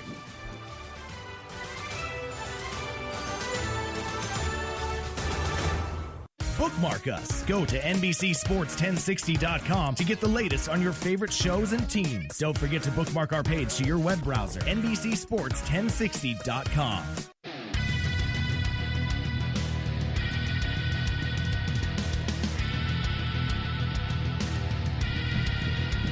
And welcome back again. You are listening to Real Hockey Talk live on NBC Sports Radio, AM 1060 KDUS, and we are broadcasting live from Phoenix City Grill, a great restaurant at 5816 North 16th Street in Phoenix, Arizona. Great place. I got to tell you, we just ordered some food. Bacon wrapped shrimp. Are you kidding me? Yum, right? I'm going with the eggplant bites. That sounds good, too. Yeah, that does sound good, too. I mean, it all sounds good. This is a big menu, and some unique things, I think. Good stuff, so no doubt about it. Anyway, so we may have another special guest, a professional women's soccer player. Connor's sister may be coming in. That should be pretty good. I really do. Yeah. I like soccer. I tend to watch the women's soccer more than men's. They've been so good. And also I like women's basketball. Do you really? Yeah. I do. And, the Mercury, well, they've been overall successful. But, Penny Taylor retired. Yeah. She was really, am I allowed to say that? Like, she's really cute? Penny Taylor? Yeah. Of course. She really is cute. Yeah. Anyway, but a great player, great heart, great soul, great basketball player. And it's sad to see someone retire. But you got Diana Taurasi still, Brittany Griner. Yeah. So let's hope they come back. L.A. Sparks, they won. Did you know that, Craig? And I had heard. Wasn't it controversial? I don't know if it was, but they beat the Minnesota Lynx, and they're phenomenal. I thought there was there was a bad call toward the end of one of the games. Oh. I think there was a 24-second clock violation. Maybe you're right. Yeah, I remember seeing that during the series. I wasn't paying close enough attention, but I think something happened. Who's owner of that team? Johnson, right? Magic Johnson. Yeah, he's got to be thrilled with that. Yeah, they got a good team. Is it just Magic or is it Guggenheim who owns the Dodgers? I'll have to double check that. I am not sure. I think it's just Magic, but I'm not sure. We got to get him on an interview when the season starts. Yeah, well, yeah, and then with baseball season 2, when that comes up again. Which it seems like a long time away, but it will be here. It'll be here before you know it. Even at the GM meetings that are over now, but we're here in Scottsdale, we're already seeing some movement, some signings already, and a few decent trades, or the Howie Kendrick trade, somewhat significant, going to the Phillies. But we'll talk more baseball in the final hour. So definitely short off season with all sports. It seems like to me, baseball always seems like the longest off season. I don't know if it really is. Maybe it is, but maybe it's just the time of year that it's at. Well, I think what happens is football has a long off season, but it never goes away. Good point. Football, as soon as the Super Bowl's over, we're looking at the combine, the draft comes up, there's free agency. It never seems like it goes away, and somewhat the same thing with basketball as well. Yes. With baseball, the World Series comes, goes, and then we – other than the winter meetings, there's not a lot of buzz throughout the rest of the year until we get close to spring. So that's why it seems like it's longer. In reality, like I said, it's just that the other ones just don't go away. That actually makes a lot of sense because, that is the thing because you always hear sort about of like that hockey too, though, right? Yeah, hockey's like that. Here's the thing with hockey is that you get to mid to late July, then there's that lull, sort of, because – after the award show and the draft, which come quickly after the Stanley Cup final, of course, you have, free agency begin July 1st, and, a lot of the bigger names, if there are any, pretty quickly normally. And then a lot of teams in early to mid-July will have sort of a prospect camp going on. But then after that, you do get into a bit of a lull. Early September, they have some other prospect camp start before the regular training camp. And sometimes you hear about a lot of players that, are away during the off-season. They come back to their, home cities and will start skating with some of the other guys at the rink maybe, in late August, kind of get a little early start on things with the team, with the, being back with the boys and stuff like that. But it is a great way that you put it there, Ed, because... Yeah, because, you still see movement throughout the year, but, those GM meetings, those few days, which my eyes are glued to MLB Network the whole time. You see Ken Rosenthal and his little bow tie, come on. We just got word that he came out of meeting with that agent, and then the other team came in, and we should have a signing. Wow, we should broadcast live from that. Yeah. No, it's exciting to see that, but you're right, because after that, you do kind of have the downtime. It's like radio silence for a while, whereas, like I said, football and basketball never seem to go away, and especially think about all the commotion with Kevin Durant switching teams. After everything happened, it was like the story that would not die all the way through the off season. So basketball just remained in our minds. The next thing you know, training camp is tipping off, and it was like we almost didn't miss a beat from the championships, from the NBA Finals to now. So you're right. It really does seem like that. Doesn't seem like it went away. Yeah. I hope it's Cleveland and Golden State again. Well, I tell you what. Will it? It looks like there's going to be a little bit of a challenge in the West, a little more than I think a lot of people thought. It's going to take Golden State a little longer to get that cohesiveness, but you can already see some of the other teams have come to play. I think even the Clippers are 7-1. Really? Yeah, they're 7-1, and surprisingly, even the Lakers are playing well. Oh, they're 5-4, somewhere in that area. Not too bad. Not too bad, especially considering I think last year they didn't get their fifth win till somewhere in December. Yeah. It was a bad year last year. Santa gave them that fifth win around that time. Speaking of that, it's interesting with them because they had that big win against Golden State, and against the Suns, a big win because the Suns, especially Devin Booker, just amazing. Yeah. All the young talent, and so then they lose to Dallas, who has had a rough start to the year, but then they go back and have this huge come-from-behind win against Sacramento. And so, the aspects of that of a young team where they'll look like, wow, you see this potential. Oh, then they fall flat a little bit. Oh, and then right back They up. lost to Dallas. They lost to Was Dallas. Mark Cuban in the audience, or was he traveling? I'm not sure if he was still traveling or not. Just sort of curious. Yeah. I like Cuban a lot. I thought he had some good stuff to say, kind of during the year. No, he's sort of a good guy. I like him. So a lot, interesting to see, but yeah. They had this big win against Sacramento where they were down, I think, by 19, and then they just bullied their way back. But we'll do more basketball with baseball and, of course, football in the final hour. Yeah. But there is some breaking news. There is. Not really breaking, but the long way ends for Eric Lindros. Yes. That's exciting, right? Yes. He's in the Hall of Fame. Yeah. And Rogie Vachon, Sergei Markov, and the late Pat Quinn. Yeah, Sergei Markov. How come it took so long for Rogie? I don't know. No one knew. And it was great because when the Kings were there in Montreal the other night, and they honored Rogie before the game, of course, as he was also a Montreal Canadian during his career. Yeah. And so that was nice. That was special for him. But, with Lindros, and there's a great article by the Courier Post by a guy named Dave Isaac regarding Eric Lindros. Our third cousin or whatever? Something like He's that. He's a cool guy. Great stuff on Eric Lindros because, man, what a phenomenal talent he was. And the concussions got him. The concussions, and I know there was always little things because I think at the beginning his dad was his agent, and maybe some people thought it's hard to deal with. But just a tremendous talent. I mean, if he didn't have those injuries, he would have gone far. Yeah, mixed with the with the skill set and the size. He's only 43 right now. Well, I think that part of the article, I think it mentioned that maybe Paul Holmgren, if he was healthy, was inviting him back a couple years back. or 2011-ish maybe.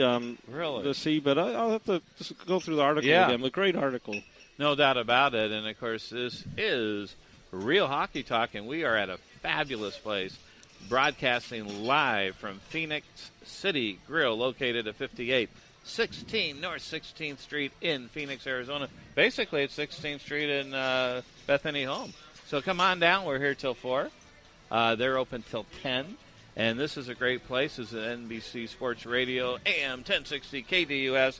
And we did order some food, so it might be silent for an hour as we eat. I'm kidding.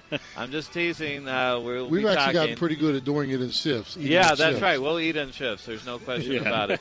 But it's really good stuff, and we're going to have Kevin DuPont on after the break from the Boston Globe talking about the Bruin Coyote game tonight. And we will be right back after these words.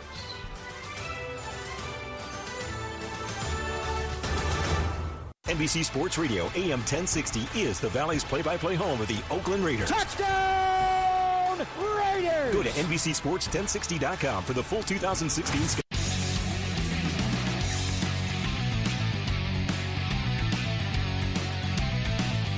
And welcome back again. You're listening to Real Hockey Talk live on NBC Sports Radio, AM 1060 KDUS, and we are broadcasting live at the most incredible place, a great restaurant, Phoenix City Grill, located at 5816 North 16th Street in Phoenix, Arizona. I just had a bite of the shrimp wrap bacon, or the bacon wrap shrimp. Connor, thumbs up.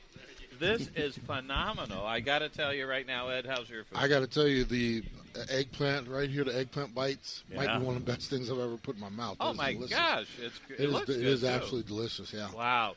Well, food is, look at the bowl of chili. It's pretty big. Keep your eyes off my chili. Yeah, I'm thinking of it. I love chili. I am a big fan of chili. Anyway, so we're really happy to be here at the Phoenix City Grill, 16th Street and Bethany Home. Come on down. We're here till 4. They're open till 10. And joining us right now, Boston Globe, Kevin DuPont, beat writer for the Boston Bruins. Kevin, how are you? Doing great, gents. How are you?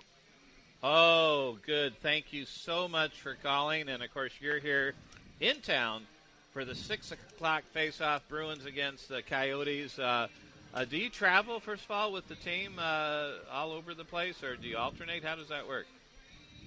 Yeah, this year I am. I've done it for quite a long time, but not recent years on the road. But this year back on the road, and this trip is Arizona tonight, Colorado tomorrow, and then they're on to Minnesota. Wow, you got 3-game road trip. First game starts tonight. Coyotes lost sort of a tough one against the Jets. Jets looked pretty good on Thursday night, but Boston, you got some really quite a few players playing pretty well there. David Pastrnak and, of course, Brad Marchand and Tuukka Rask. It looks like he's smoking some really at .938 save percentage, 1.76 goals against. Tell us a little bit more about how this team is progressing and developing. Well, you've hit on some key guys there. Rask, of course, is their franchise goalie. His start here has been strong. He hasn't always had the strongest start, but this last couple of weeks in particular, he's had some injury issues which have been ongoing, either some sort of a groin pull or hip or something. Which, of course, they keep these secrets like they're state secrets, and they don't tell us exactly what's going on. But he's been healthy of late, playing really well. Pastrnak, another kid who played at the World Championship, as did Tuukka. He's come in this year and played very, very strong from the start. Their leading goal scorer. And some of the more familiar faces, of course, Marchand, Bergeron. They're still probably their two best players up front. They picked up David Backes in the offseason, free agent from St. Louis. Been around a long time. So they lost Louis Eriksson to Vancouver. But had to kind of fill that void in terms of trying to pick up some of the offense. I don't think he'll be in terms of goal production, I don't think he'll be the player Eriksson was, but he does other things. He can play center, he can play wing. He's got size, he can bang a little. That certainly wasn't Louis' game, so they get a different player there. The argument against getting him was they paid him a lot of money. They paid him $30 million over 5 years for a guy his age. And, as we all know, the older you get in this game, the more frequent, typically, you break down. Yeah. Yeah, absolutely. And, Kevin, looking at, as you mentioned with David Backes coming in, I know he had missed a little time with injury, but so far, being, back in the lineup, how's he looked, and what's he added so far to the Bruins lineup? Well, he's that body. Their power play was dreadful when he was out. Not that he single-handedly turned that around, but he helps immensely there because he can stand in front of the net. He can play center, he can play wing. And probably most important, no matter where he's playing, he doesn't hesitate getting in the tough areas. So he's been a very solid pickup. Not a guy who's going to go out and get 60 points at this point in his career, but if he can play, pick a number here, 16, 18, 19 minutes a game, bang some bodies around, take some of the pressure off some of their smaller guys, that will help immensely. So those guys are tough to get. I'm not going to say they're a dying breed, but so much of the game now is speed, what I call go-kart hockey. Guys going back and forth, zipping back and forth all the time. Doesn't always add up. Backes isn't that kind of player, but in a lot of places his game adds up. Oh, yeah. Especially come playoff time, a guy like that could be huge. All his experience there when he was with the Blues. And, and I've noticed, at least stat-wise, I haven't got an opportunity to see too many Bruins games this year. I have seen a few, but David Krejci, only 1 goal, 7 total points thus far. Do the stats tell the story there, or has he just been really snake-bitten? How's he looked thus far this year? I'd say the key issue is that he had hip surgery. He's had 2 major hip surgeries in his career. The second one was this summer. So that is absolutely the reason his production is down. He's been much better the last week or so in terms of, you can see his skating is more fluid. He's quicker to pucks. But again, we tend to think of these guys as kids forever. He's right around 30 now. He's had 2 major hip surgeries. He's under a long-term deal. He still can be. He is an elite player. But whether he's ever going to be what he was before 2 hip surgeries, who knows? But, yes, a slow start. That's the reason he skipped World Championships in Toronto. He wanted to get healthy. And I'd say based on how he came out here, which was a pretty slow first 2 to 3 weeks, he made the right decision. Oh, absolutely. You're speaking with Kevin Paul DuPont with the Boston Globe, Boston Bruins beat writer. And, Kevin, also looking at maybe an underrated signing, a player who, is a bottom six forward, but he's had some success in this league, Dominic Moore. And, what's your thoughts on him thus far? Any kind of stabilization maybe to the third, fourth lines, and knowing how important, especially long-term throughout the season and playoffs, those third and fourth lines are, because you really need that depth, it seems like, nowadays. Yeah, good pickup. I wish they'd picked him up 3 or 4 years ago, if not more than that. I know he was available when they went out and gave Michael Ryder a lot of money. I thought he would have been a good target then. But hey, he's been around the league forever now. I think this is his 12th team. He plays a very specific role, which is penalty killing, anchoring a fourth line. That said, he can move up. What they like is all teams like this now. Guys who can play both center and wing, he can do that. But he can win his face-offs. He can play responsibly defensively. He can chip in with a goal. I think he has 3. So there's a lot of versatility, dependability there, and he doesn't make a lot of money by today's standards. He's $1 million player. If you go through the lineups, I haven't looked at the Phoenix lineup since, but many of these lineups now, anywhere from 8 to 10 to 12 of the players are $1 million or less, because that's what they've had to do with the cap. The cap's $73 million. Every team ends up giving a handful of guys a whole whack of money. And then you've got to go do your bonus shopping. $1 million a player, $1.2 million. Hope you can bring in 3 or 4 rookies, which they did this year. Those are entry-level deals that around $900,000. That's how you have to do it. So when you're out there, you got to make the critical decision: who are they going to be? Exactly what they can do for you. And thus far, Dominic Moore's delivered on that.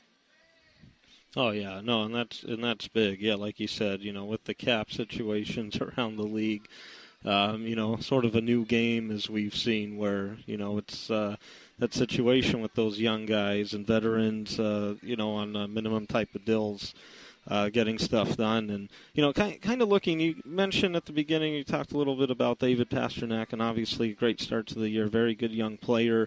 As we mentioned, some of the veterans on the club. But for tonight's game, especially for Coyote fans, is there someone in general, maybe more of an underrated player, that might stand out to you as maybe someone they should keep an eye on? Well, he does stand out, but he doesn't stand out in the sense of, rocket speed or great shot. But the player I would tell people to really keep an eye on is Zdeno Chara's partner, Brandon Carlo. He's 19 years old. I would, frankly, his game is so good, you'd have to consider him as a Rookie of the Year candidate. And again, that said, he's a defensive defenseman. They've got him in that top shutdown pairing with Chara. So it's not like, as you've watched the game, you're gonna say, "Wow, look at that." But at the end of the night, he's going to have the second most ice time on the team, right around 22, 23 minutes. He blocks shots. He makes smart plays with the puck. He's big. He's around 6'4". And it's really hard to tell that he's only 19 years old. So he's fresh out of junior, and he grew up in Colorado Springs. So he grew up in the next town, which is tomorrow night's game. So he's one of those American kids who, rather than chose the more conventional route, and even then that might be a stretching word, but the more typical route these days is the good U.S. players seek out Division I schools. Not the only way to go. But this was a kid who grew up in Colorado Springs, decided not to go to college, although strikes me as a very bright kid, and played Western League and has come in here and looks like he's been around for 2 or 3 years at this point. Oh, yeah, and that's great, the experience of playing with a great defenseman like Zdeno Chara, and who, even though, maybe Chara's nearing the end of his career, but obviously he's been one of the, best defensemen in the league for so many years, and so getting that experience there. And in terms of another young defenseman, Colin Miller, who was a piece in the Milan Lucic move a year ago, how's he looked thus far? Is his game continuing to develop, or any hiccups there, or how's he looked? I would say nothing remarkable. He's got a very good shot, and that's what they were really intrigued by, his shot. They thought he could roll up some points for them at the point, and maybe he will. But I would say he's, in my mind, he's always, and this might not be fair, but in my mind, he's sort of, not the least important factor by there, but to me, he's always vulnerable to being, he's the number 6 defenseman. He could be the number 7 or 8 tomorrow afternoon. But that said, he's come in. And the kid they've been scratching back there is Joe Morrow. Some of Joe Morrow's game I like better, but it doesn't matter what I think. They've got Colin Miller playing. They like him. He's usually with John Michael Lyles, an old veteran. Really, their number 2 pairing most of the time is Torrey Krug and Adam McQuaid, sort of a big guy, little guy thing. And they went out and paid Torrey Krug a whole whack of money in the summer. They're really paying him as a second pairing defenseman, and you could get into some argument given his size. Is he truly a top 4 defenseman? I'd argue not. But again, every team has its unique structures. Right now, that's what Torrey Krug is for them. Oh, absolutely. And, of course, we're speaking with Kevin Paul DuPont with Boston Globe, Boston Bruins beat writer. And, Kevin, just a couple more questions. I know, here with the team, have you had a chance to come out to the Phoenix area quite a bit over the years? And if so, are there any, good places that you found that you like to eat at? Or if the Bruins ever have more than a day here, anything that the players sort of like? You got me on that one. I was out here when they were in the old building, the Coyotes. I haven't been in the new building, so that tells you how long it's been for me. So I have to beg off on that one.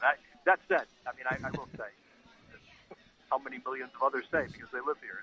It seems like a splendid place. Yeah. Unfortunately, when you're doing the beat work, usually you're at the rink, you're in the hotel, and then you're moving on to the next town.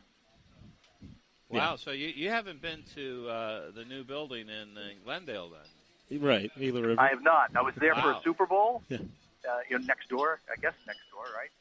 Same neck of the woods for Super Bowl, but never inside to see the rink. I think you're going to like it. It's a really very nice facility. It's a teenager now, actually. 13 years old, I think. Already, something yeah, like that. But it is Time nice. flies. It's a great area. Yeah, I think you're going to enjoy it. So if somehow you don't fly out tonight or tomorrow, there's a lot of places. But anyway.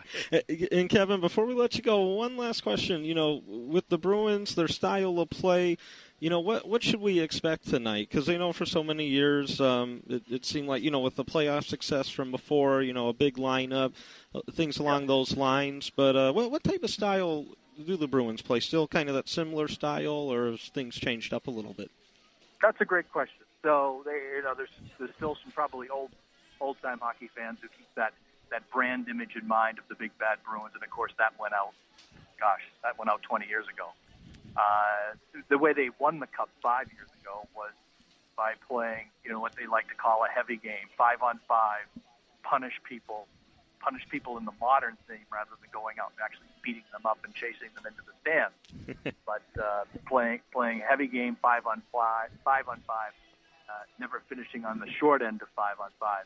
It's changing now because the personnel has changed. They're not as big, so they're trying to go to what I would call sort of the classic 40 regular cut NHL game now, which is be as fast as you can, try to wing as many shots on net as you can.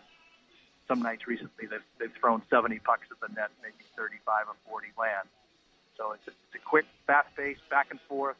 Try to be strong on transition. Try to get those pucks to the net. So in many ways, it's really what you see of, varying degrees, teams perfect it or don't. But I'd say it's the regular NHL game now. So back and forth, throw it at the net. Let's see what happens.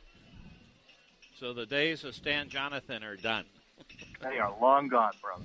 Long gone. Yeah. Boy, he was a tough guy, though. He was. He was really. No, and frankly, I'm not going to say that was a problem in Boston, but it took a long time for fans, and some have not let go to this day.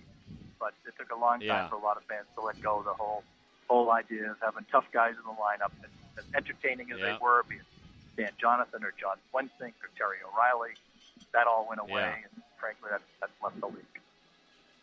Yeah, no doubt. So where can people read your great stuff? You have some contact information you want to give out to our listeners? Oh, that's nice of you guys. Mostly it's bostonglobe.com, just the way it sounds. And I'm on Twitter at GlobeKPD, my initials, KPD. Excellent. Well, we really appreciate you coming on today. We'd love to have you on again. And good luck in the season. Good luck tonight. I think it should be a good game. And always great when Boston comes into town, I'll tell you that. Great. Well, my pleasure, guys. Best of luck to you, and we'll see you next time. Thank you so Thanks, much. Kevin. Kevin DuPont, Boston Globe. Boy, man, he knows the hockey. He knows his hockey.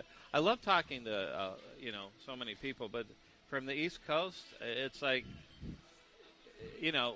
they've been around so long. They just have this rich history. You got to love that, right?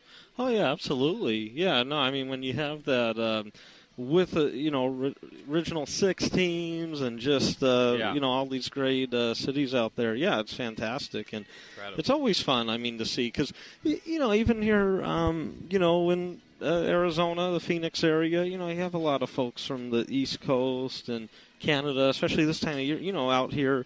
This is that time where there's pretty good weather here, and so they get to see some of the old time fans. Get to see some of their teams out, over here, and I think that's a great thing. And it's always fun when Boston or when Philadelphia comes out here, again, some of the other East Coast teams. And, of course, you could talk your Chicagos, things like that. But especially with the Eastern teams, how, you only see them once a year in your home, in your home arena. And so it makes it even more special in some ways. I think so, too. And so, Greg, what's it going to take for the Coyotes to really beat Boston tonight? I mean, the way I see it, they're going to have to get to Rask quick and fast and in a hurry because he's such a solid goaltender. It may be an issue, but we'll see what happens. Well, yeah, I mean, the Coyotes just obviously they got to do their team and or do their thing, play their style. When you go up a team like Boston, the thing with the Bruins is, at least lately, their last 10 games are 5-5-0, and so. Not really, riding anything hot other than, obviously in net. And, you just got to watch out, with Pasternak and how he's off to this great start. And with Brad Marchand, when he's on the ice, he's always a threat. You got to use your speed, really. I mean, that's going to be a key, is kind of the speed game. And see how they can get around, the back end for the Bruins. And so it'll be tough. I mean, it's never easy, but, Boston has a nice plethora of players here, and so it's going to be fun. Fun to see David Backes in another uniform, and he's always been a very respected player around the league. No doubt. I've always thought for the underdog team, meaning for the Coyotes battling against the Bruins, it's very important for them to stay in the game early. Don't let it get away from you too quickly. That's and then you never know what can happen. But if you let it get away from you too soon, and you're climbing the hill, chasing the game. Yeah, that's hard. Yeah. I think with a young team, the best thing you can do is stay in early, give yourself a shot late, because you never know what can happen after that. Yeah, and go 60 minutes. Make sure you're playing a complete full game. And that is tough. I mean, so many teams. It's you can go through a whole year, and that's what will happen a lot. You could watch the telecast and. The play-by-play or color commentator guy will say, 60 minutes. And, tonight we only played 55 minutes. We had that 5-minute swing. And that's all it hurt us. Though. That's the funny thing. Yeah. Couple minutes down, against professionals, forget it. Yeah, no, absolutely. But, again, when you play a talented team like the Bruins who have a lot of different ways they can beat you in the sense of, you have some skill. And then your David Backes type players of the world, and he also has skill, don't get me wrong. But it makes it difficult. So you could see some physical play, but, also some finesse action. This is the type of game where you would think you'd see a 2-1, 3-2 type of game. Whenever we say that, though, it ends up being like 5-4 or 6-3, something like that. But It's one somehow I don't think tonight though. Yeah, you would think a lower Should I scoring. make my prediction? Yeah, go ahead. I'm thinking 3-1 Boston. 3-1 Boston. Okay. Yeah. And what do you say? Oh man, I think the Coyotes will bounce back tonight. I know they've had a tough time historically with the Bruins, and a lot of these guys are still the Bruins core, stuff like that. But man, it'll be a close one. I mean, I'll say 3-2. I'll take Darryl Sutter. How he says it's a 3-2 league, and I think Coyotes will win 3-2. Okay. I think they'll get back on that winning ways, part of the roller coaster ride. And Ed, you're the decider. Which one? I haven't watched enough to know, but I'm going to follow in the spirit of positivity, and I'm going to go with Greg on this. All right. So I'm going to go 3-2. Yeah, I'm going to go 3-2. And that would be a good game, though. I mean, the 3-2 game is a good game. I forgot to ask Kevin. I'm wondering if Tuukka Rask is even in net tonight, only because they'll be back-to-back with their game tomorrow with Colorado. Yeah. And so not sure if they go with him tonight and then back up to, tomorrow type of thing or both nights. So something to look out for, because that obviously would be significant indeed. And probably already out there, I haven't checked. But yeah, but we'll see in general some good stuff tonight. Always fun with Boston in town. Yeah, no doubt. And East Coast teams, they do draw some pretty good attendance. They do, absolutely. Yeah. And with Boston Original Six, I mean, when you're in that situation, you have those hardcore fans from, even the old days, Bobby Orr, and, and they obviously love them for life. Yeah, there you go. And Mike Milbury, and no one likes him. But quite a few old-timers that made their mark at that time. And it makes it even more exciting because the atmosphere in the arena, and the Coyotes have great fans, don't get me wrong, but it's always fun no matter what arena, no matter who the home team is. When you have a nice base like that with Bruins fans coming in, it's just fun. The chemistry in the arena and the feel, it just adds to that extra excitement, I think. So, yeah, definitely good stuff will be going on tonight at Gila River Arena. It should be a great game. Yeah, no doubt about it. So, wow, we've gotten through almost our 2 hours hockey segment. Then we go to Breakthrough Sports. However, we have some special guests coming up at 3 o'clock. They're here in person. You should come on down because we're at Phoenix City Grill, located at 5816 North 16th Street in Phoenix, because we have the producer, the directors, and writers of the great movie. I saw it last night, All in Time. They're giving away some stuff, too. Tickets, CDs, a bunch of stuff, posters. So they're going to be here, and, of course, Marina Donahue and Chris Fetchko. Great writers. I hope you guys can see this movie, maybe even tonight. Yeah, we're both sitting here hoping that you don't do a spoiler. I'm pretty good at that. But we almost heard you still, even with our headphones on, because your voice travels. Uh-oh. People on the other side of the restaurant were like, what's that Ron Jeremy lookalike we're both over here about? trying to do the earmuffs. We're trying to cover our ears. So the spoiler would spoil it if I told you. But it really is quite a sounds like twist. a good movie. I know we were talking to the producer earlier, and just in the conversation, I'm excited to see it myself. Yeah, so I think it's at Harkin. We'll find out. I think Harkins 101 tonight, and maybe on video on demand and all that stuff. But we'll find out, and it's great to have them in person, though. That's absolutely. A lot of fun. They're very talented, by the way. Everything Jake, I think you may remember that movie. Chris Fetchko wrote. I think we'll ask him, but I know he produced it, and that was quite a movie. Stephen Furst, I think, was in that movie. Ah, okay.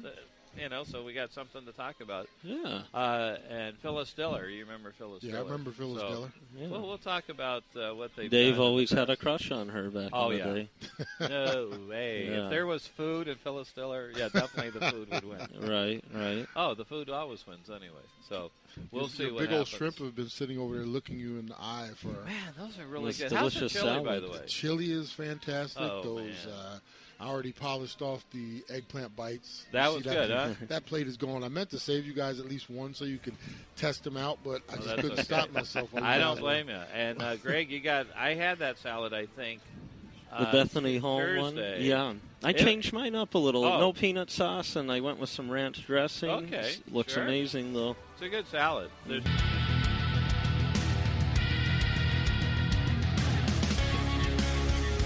And welcome back again. You're listening to Breakthrough Sports live from Phoenix City Grill, located at 5816 North 16th Street in Phoenix. NBC Sports Radio, AM 1060, KDUS. And I can tell already, I think we resolved our technical difficulties. So sorry to our listeners and anyone that only heard, I guess, myself speak. I don't know how I sounded. I asked the question, and there was no answer, but there really was. I'm the only one in the world that knows answers. But let's do sort of a redo right now. Joining us right now, the writers, the producers, the directors of a great, and when I say great, I mean great movie, All in Time. Welcome, Marina Donahue and Chris Fetchko. Thank you. Thank you. You're welcome. Thank you for having us. This sounds much better. It does. I can hear myself talking. Yeah, I don't know. It's a weird situation. Never happened before. So, again, we apologize for any technical difficulties. But you're not going to miss anything because we still have time to sort of go over the highlights of how we did it. And since I have a photographic memory, I will do it in exact order that I did. The great Houdini. Okay. Right. Anyway, this movie, All in Time, I saw last night. Loved it. And this is the thing that came out of this movie most for me. The most incredible twist since The Sixth Sense. And I really believe that this is, I'm not going to spoil any part, so don't worry about that. Right. But when I saw what was going on, chills went through me. I go, oh, my God, are you kidding me? That's the words I used, and it was that profound. Great movie, and what I said earlier was I thought this was a powerful movie. It was a movie about not giving up. It was a movie about relationships. Great music, by the way. Thank you. Love the band. And I just thought there's elements of sweetness and sadness, too. Right. Mm-hmm. And again, I won't say what parts those were, but it was, and there was also a moment and moments of doing the right thing and doing something beyond yourself for someone else. Mm-hmm. Right. I love that. Yeah. True love. Yeah, exactly. Yeah, eternal love. I just love that. So let's talk a little bit about this. You said it 7 years. This is a 7-year project. Mm-hmm. And we do want to mention that it's playing tonight, Harkins 101 at 7 p.m. Right. Exactly. So we really hope people get out there. I know there's always a lot of movies out there. I don't think there's any breaking movies this week, though. No. Any big ones. And even if there were, get out and see All in Time. Is it just a one-night deal? Just a one-night deal, and we're going to be there to do a Q&A afterwards to discuss the film. Oh, cool. So what the film's available now. You can go on Amazon and iTunes and On Demand and all that stuff and buy it. Yeah. Rent it. Rent it, the whole thing. Or rent to buy. So we were in New York and L.A. theatrically. Yeah. But we're a small indie film, so what we've been doing is a promotional tour around the country, and we're doing these one-off screenings where we go and do a Q&A afterwards. Oh, wow. So since this is a sports show, we should say that in August we booked a tour, and on Thursday after Chicago, right? We were there. We were in Chicago when they won the World Series. Oh, see, that's a cool deal. And then we have, yeah. So we'd like to think wherever we take the film, we bring a championship. Oh, there you go. The Coyotes are playing tonight. Right. The Boston Bruins. So hopefully they'll win, and if there's a riot, we're going to go around with our poster and get pictures taken. I'm afraid the sea has to part of it. But stranger things have happened. Yeah. Right. Like recently. But anyway, that was a joke. Greg said don't get political. Uh-oh. Okay, no political. Politics. No political. That's right. We're a political-free zone. Well, The other thing I just wanted to say was when you mentioned that there aren't any big Hollywood films kind of breaking this weekend. we kind of see ourselves, and we've also been complimented by a lot of people who are a bit tired of the typical Hollywood blockbuster that's coming out that has a lot of special effects and doesn't have a lot of heart and a good writing and good acting and a good story. So if you're nostalgic for those kinds of films that aren't being made anymore, come see ours. You'll get your fill. I would agree with that. It's sort of I wouldn't say it's like the films of the 40s, but it had elements of sweetness and pain. Wilder. Billy Wilder. Yeah. And his kind of movies. Yeah. That's what I hope. Yeah, I would think so, too.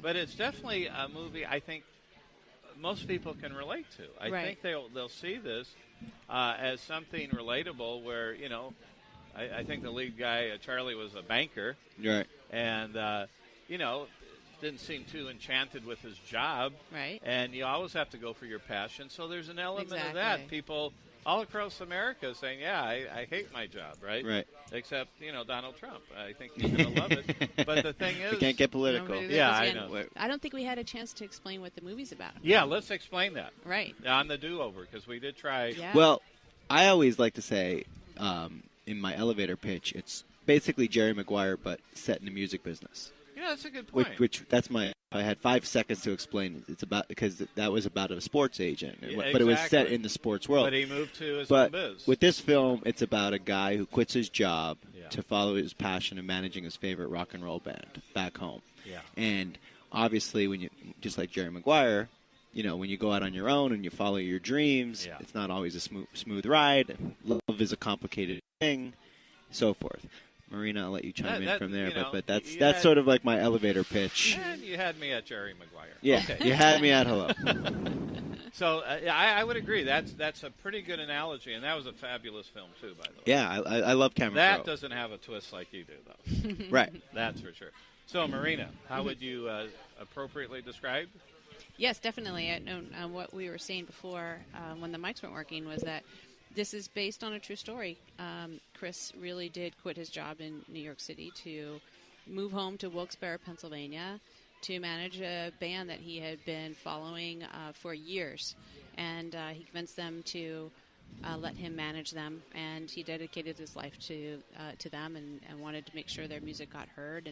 And as I was saying, he really did end up telling a beautiful girl that the band was more important. Wow. And he went on to success with the band and had that real empty feeling that wait a minute, I'm successful, but where's the girl? This doesn't mean anything. Where's the really? Substance of Yes, life? exactly. Yeah. So that was really the seeds for the story. And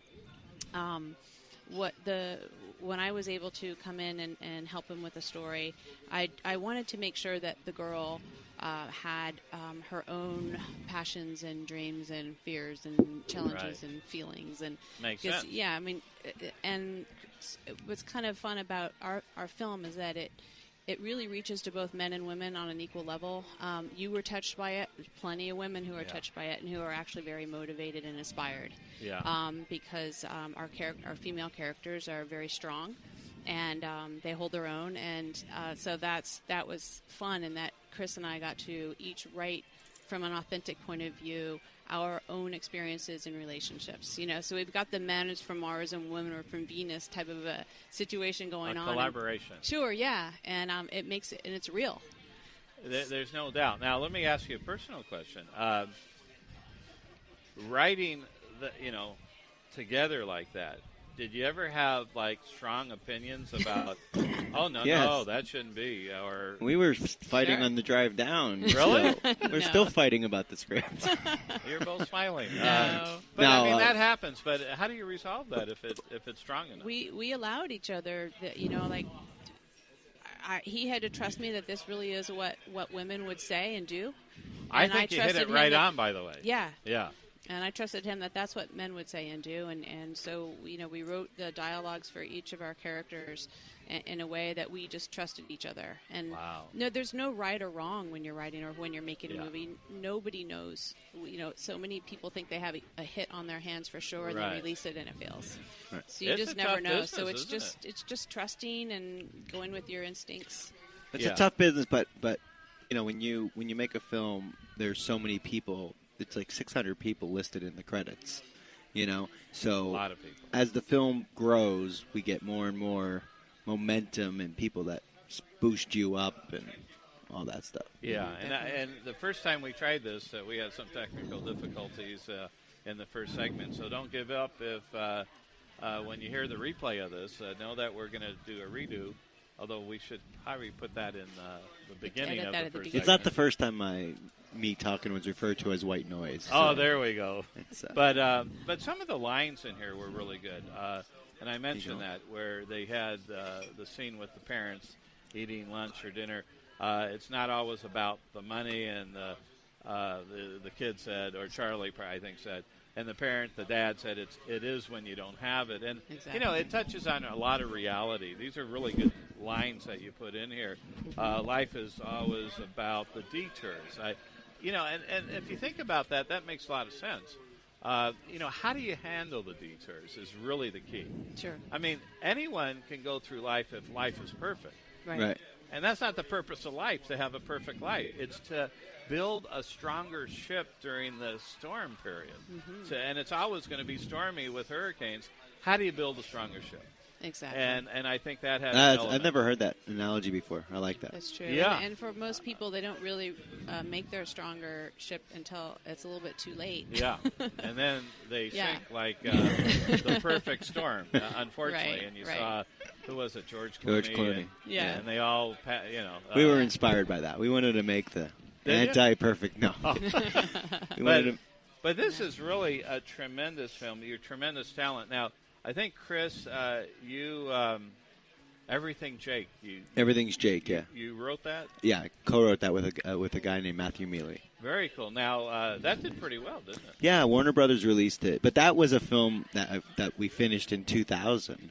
And it took us like 5.5 years to get a distribution deal. Oh, wow. And we had big actors, relatively. We had Ernie Hudson, the Black Ghostbuster, Phyllis Diller.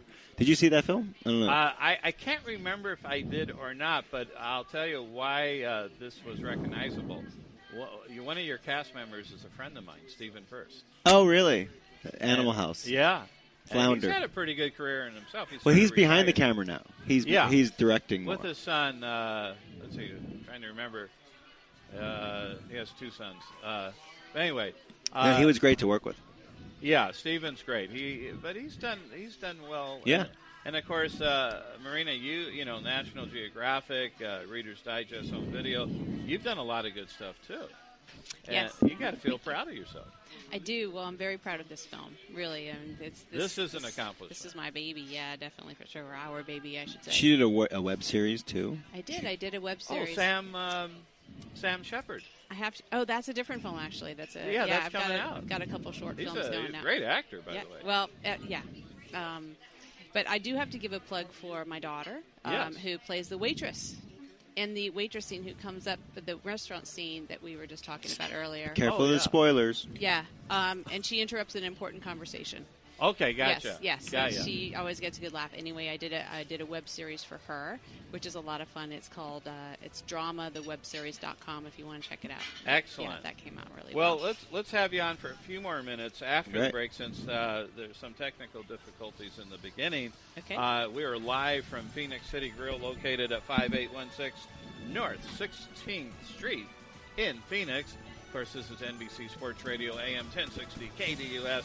This is Breakthrough Sports and an element of breakthrough entertainment, because we have some great guests here, and of course Marina Donahue and Chris Fetchko, writer, director of All in Time. Got to see it tonight, 101 Harkins, 7 p.m. We'll be right back.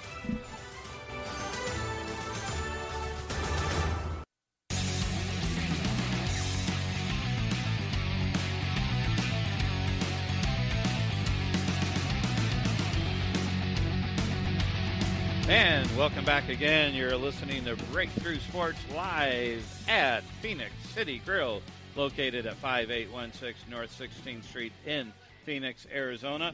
This is NBC Sports Radio, AM 1060 KDUS. And, of course, we have the great writer, directors, producers of the great film All in Time, Marina Donahue and Chris Fetchko. It's going to be playing tonight, 7 p.m., Harkins 101, a great theater, by the way. Yeah. In Scottsdale. And I would encourage everyone to get out there if you want a real treat. There's no doubt, as I said earlier, this is the greatest, the most incredible twist since The Sixth Sense. So if you want to have a real enjoyable time and really figure out, wow, something happened, and how did I miss it? You're going to have to see this film, there's no question. But they can also see it where? They can see it online right now. We're doing a unique release campaign where we released it theatrically, and then it's also available online. It's called Day and Date releasing. Day and Date? Day and Date. That's a new movie term where, because so many people, it's so hard to get people like to go out to the zero movies. Inventory. It's in theaters and online at the really? same time. Yeah. Yeah. So that is cool. Yeah. So you could maximize you could your advertising dollars that way. If you're sitting at home and you're like, I want to watch this film, you're either going to hit click on your iTunes or get up and come to the theater, and it pains me when people say, I'll just click the iTunes and I'll come to the theater, because it's such a better experience with the music and seeing at the it. Theater. You know what I mean? Oh, I love the theater. But we got to go with the times, you know? But I rarely will rent anything online. I like to go to the big theater. Right. Right? I mean, you don't have a mic. But anyway, Ed is saying absolutely. Well, they said when VHS first came out, they said the movie theater industry was going to fall apart. They did. But you always have to have a guy ask a girl to go to the movies. So the movies will never go away. Or a girl asks a guy. That's right. Yeah, or a guy asks a guy, or a girl asks a girl. Or, now we're getting political. Now we're getting depending on what Yeah. Anyway, Sure. but you know, there's something about sitting. This movie plays differently in every audience. You know, it's so amazing how just the collective group affects the experience of watching the movie. That's interesting. So you've seen that as you have toured. Oh, yeah. Absolutely. How does it, I mean, do you know what type of groups aren't affected as much? Or no, you never know. We don't know, but there's certain lines we don't want to give them away, but we'll know within 15 minutes, you know, if they're going to be and some people are really quiet, but they love the movie, but they don't laugh. Oh, you know, and I laughed. I thought it was they some might funny not. lines. Right. I think we need to say sometimes at the beginning of the movie, it's okay to laugh. You know, it's serious, but we tried to put in a lot of humor in there as well. And I don't think people know that they're allowed to laugh. You know, so it was good. And Rachel's absolutely beautiful, isn't she? That's Vanessa Ray. Yeah, she's gorgeous, and her coming up her performance. Big time?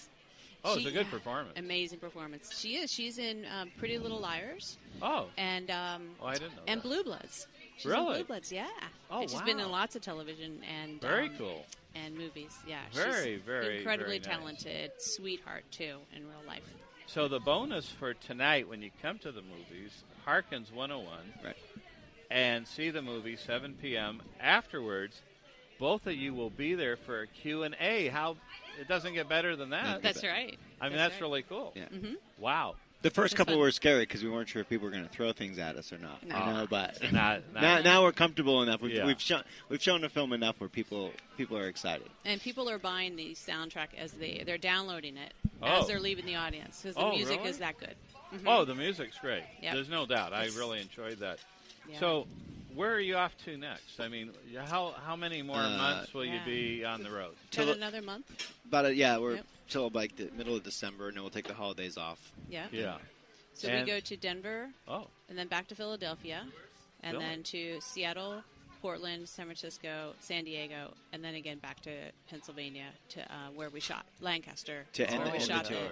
And in between, there's a couple other theaters. What's happening is we booked a tour where we're going, but now there's other theaters that are picking up the film. Oh, really? On our own. So the film's actually playing in about 10 cities that we're not going to be at, but we did a Q&A with Peter Travers of Rolling Stone magazine, and it's videotaped, and they're actually sending that with the film, so they get to watch the film and then watch the He's Q&A. a big-time reviewer. Yeah, so he was a big advocate of the project, so we were excited for that. But he probably didn't come up that it's the most incredible twist since The Sixth Sense, did he? No, I'm going to have to call him.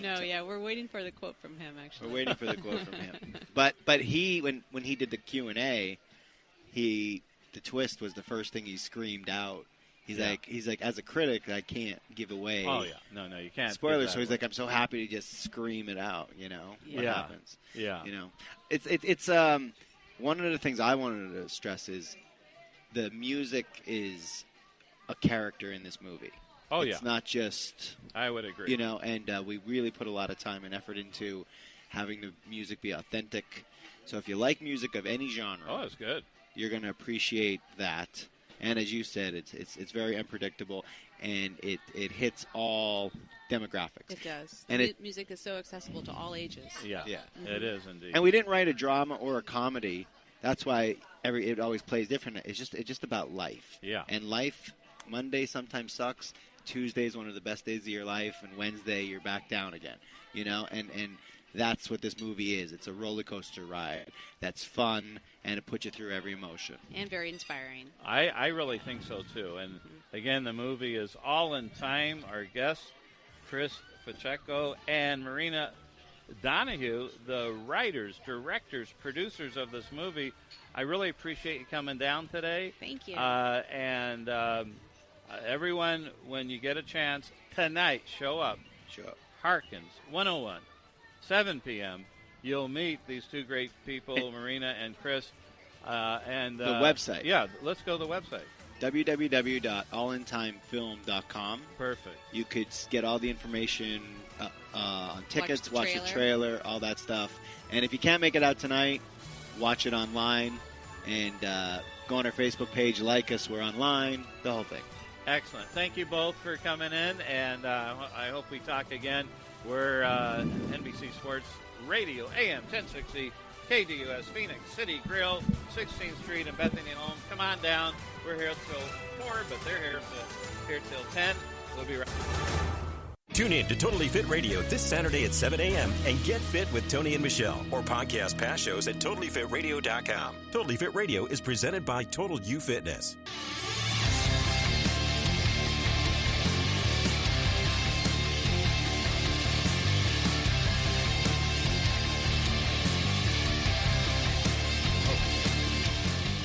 And welcome back again. You're listening to Breakthrough Sports live on NBC Sports Radio, AM 1060, KDUS, and we are broadcasting from Phoenix City Grill, located at 5816 North 16th Street in Phoenix, Arizona. I'm Dave, alongside Ed Smith, former NFL player, and has his beautiful Super Bowl ring on. It's a babe magnet. That's all I could say. And Greg is here.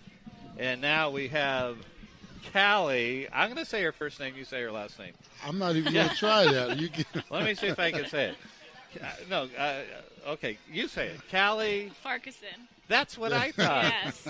I sort of messed that up earlier. It's okay. It looks harder than it actually is. Yeah. Yeah. But you're a professional soccer player. I am. That is exciting. I Connor's love soccer. sister. You love soccer? Yeah. Now, you hurt your leg, it looks like, a little did. bit. What happened? I tore my ACL. Oh. I'm wearing the ACL club shirt, too. Oh, man. So you're out of action for a while? Yeah, 8 or 9 months. Really? But you could come back, though. Yeah. Yeah, they say it's There's good. still time. Yeah. Oh, wow. So because it's off season right now. Oh, too. it is? Yeah. Oh, I so didn't we know just that. got done.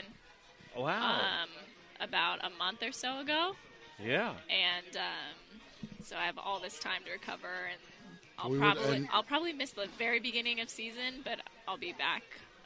Good. We were talking while you were doing the movie segment, and I gave her some sound advice, not to rush anything. Yeah. So take her time, listen to her rehab specialist, and don't try to overdo it. I was fortunate. I never did an ACL. I ruptured my MCL and did some other things, but never had to deal with the ACL. I know that's the... Yeah, Ed knows this stuff. Former NFL player. Actually a pro baseball player, too. Really? I don't know how to sports. Awesome. Oh, it's amazing. Yeah, I still can't believe it. And, you've been injured, so you know how it works. Yeah. Trust your rehab and don't try to rush it. Knee injuries are the worst, too. They're just... Tell everybody how you did it, too. It wasn't... Yeah. I was just running straight ahead. Straight ahead. I wasn't... No contact, That can happen like that? Yeah, and it popped. Mm-hmm. I pulled my groin muscle once. No, hamstring. No, a hamstring. And I was running at a picnic, and I did hear a pop. Uh-huh. And then this doesn't feel too good. It got tight, it's not. really lasted months. When you went down, was it just a total collapse? Yeah. Well, it was just painful? it was not comfortable. And I was telling him that I've never had a serious injury before, so it was like my first serious injury, and I knew something was wrong right away. That's and a shame. It blew up. It was so swollen, and it just... And the team missed you, I bet. Yeah. You were the leading scorer? No. No? Eventually. But you in were... the future. Yeah. But I wasn't even like 5 minutes in, and it just... That is a tough break. Wow. They happen all kind of different ways, too. Yeah. I remember when I ruptured my MCL, I got caught in a pile. I was blocking, running back got tackled from behind, and they landed on my outer part of my left knee, and everything just went inward. I felt it and heard it immediately, too. It was just a loud pop. But I actually finished the game on it, though. Oh, you did? Yeah, I had a knee sleeve on and gutted it out. I played through it. Wow. But, oh, boy. Yeah. That's rough. And because of that, I actually didn't think that I did anything serious. And the next day we did the MRI, and the doctor came out and showed me the pictures. One end was curled up here, the other was curled down there. You're kidding me. Yeah. And Kelly was saying that hers looked like shredded like paper. A shredded, like a mop. You know, like both ends were just completely frayed. Oh, my gosh. Yeah, so you had me surgery, right out. right? Mm-hmm, I did. Oh, and man. tell them the procedure you had. They used part of your patella? Yeah, my patella tendon. Okay. Oh, really? Yeah, so I have a big scar on the front of my knee. Oh. I know. Could have been worse, though. I was telling her during the break because a lot of players, at least back in the day, they used to actually take cadaver parts and put them in. Someone else you don't know. Yeah. Wow. But it was Pele. You'd be in good shape. Yeah, I wish it was Pele. Yeah, no doubt about it. So we know someone, Sal Zizzo on Red Bulls. Okay. He's a pretty good player. So we've had Hope Solo on the show and really? Alex Morgan, yeah, who I think you know, and Amy time. LaPabette, but she's not on the team. Right. She went to ASU. She did. Who else? Oh, Christine Rapone. I think she was on the show. Yeah, those are we big liked names. it. Yeah, we enjoy women's soccer, and so how hard is it to get on the national team? You got to try out, I guess, and well, how does that work? You get called in. So depending, you do? Yeah. So depending on your performance throughout the season, if you're doing really well, or if you're scoring lots of goals, or they're more likely to call you in. Oh, okay. Yeah. So they're a good team. Yeah, they didn't do so well. But they didn't do very well in the Olympics, right? Oh. They were predicted to win it, but that's what I thought. They're still ranked first in the world, I think. Yeah, well, Sweden put on a little bit of a stall type tactic, and they did. But what hey, that's just win, baby. They did it however they had to do it. What can you do? I mean, I was sad because I've been following them, and of course they won the World Cup. Then the last Olympics they won, and against Japan, and Japan didn't even make it at all into the Olympics. I know. How did that even happen? They've been one of their best competitors too, Japan. It's crazy, right? Yeah, I don't know how that was insane. possible. It is insane. Your brother told us a lot about your past. Obviously, you went to ASU. Who did you pattern your game after? Who were some of your soccer idols? Who were my soccer idols? That's what I do. You stutter? Yeah, me too. Let's see. I grew up watching like Christine Lilly, and when I was a very, very young girl, Mia Hamm was everything. Amy Wambach? Abby Wambach. Abby. See, I knew I'd blow that one. Close. But no cigar. First letter was right? I'm just checking to see if everyone knew. Yeah. That's what you do, Dave. But even the women you said you've had on your show, I've idolized and I've looked up to. They don't have to necessarily be in my position, but just as players, like Hope Solo has had a tremendous career. Tremendous. She was very nice. It was actually a one-on-one interview videotaped, and that's very cool. She was cool. She was very nice. No, I mean, I've never had the opportunity to meet her. Yeah. But what's really cool is I actually looked up to a girl named Allie Krieger who was on the national team. Sure. She played right back, and I was able to actually play on her team in the NWSL. So when I got drafted, I was playing with one of the girls I have admired for years, and that to me was incredible. I was like, I saw her and I almost cried because I was like, oh my gosh, I've looked up to you for so long, and now you're my teammate. That's cool. pretty cool, yeah. isn't it? Now, I know you're never supposed to ask a woman's age. You look really young. I am very young. And so I suspect you have a long career ahead of you. That's the plan. So you're under 21. No, I'm 22. Okay, but that's young, right? Yeah. So soccer players can go mid-30s, right? Maybe early 30s. Okay, so I'm excited for you. Thank you. I'm excited too. This is a little setback, but a little bit. Everybody goes. Any great athlete goes through them. Yeah. It's just you'll recover, and like I said, just make sure you take full advantage of your rehab, get as strong as you can, and you'll be back out there. I will. Yeah. I'll take your advice. There's no doubt. Now, what I'm always in. Well, let's put it this way: athletes, to me, professionals.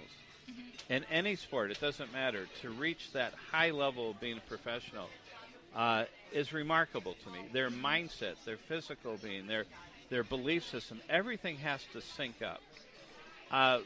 And that's why it's so impressive to me to see, yourself and Ed, especially, Ed coming out of baseball 9 years and then quitting and haven't played football in 12 years.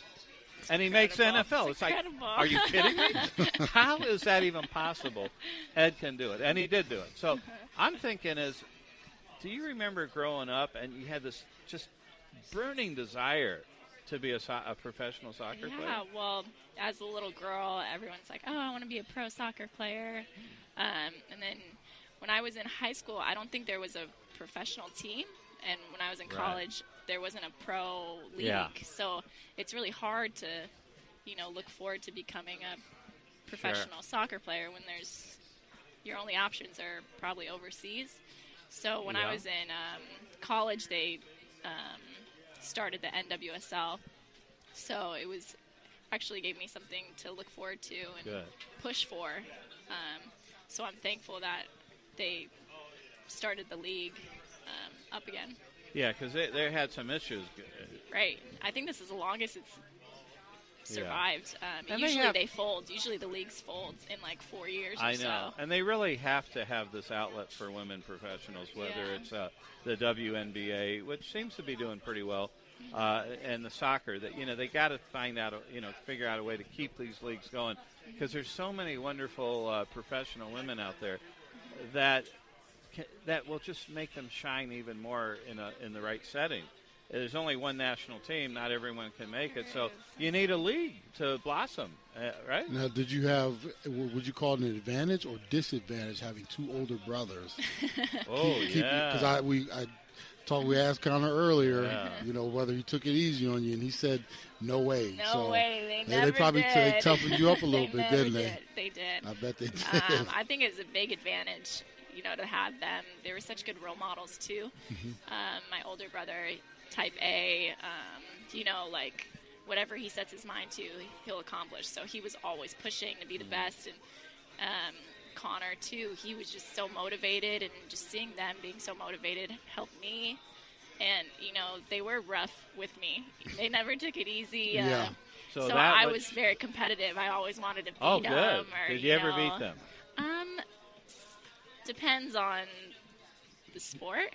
Like, we have a ping pong table, and I beat Connor a lot. Oh, wow. You're good at that? You're good at ping pong. Yeah. Don't tell him I said that. Don't tell him I said that. That is a very cool thing. Just different sports. Yeah.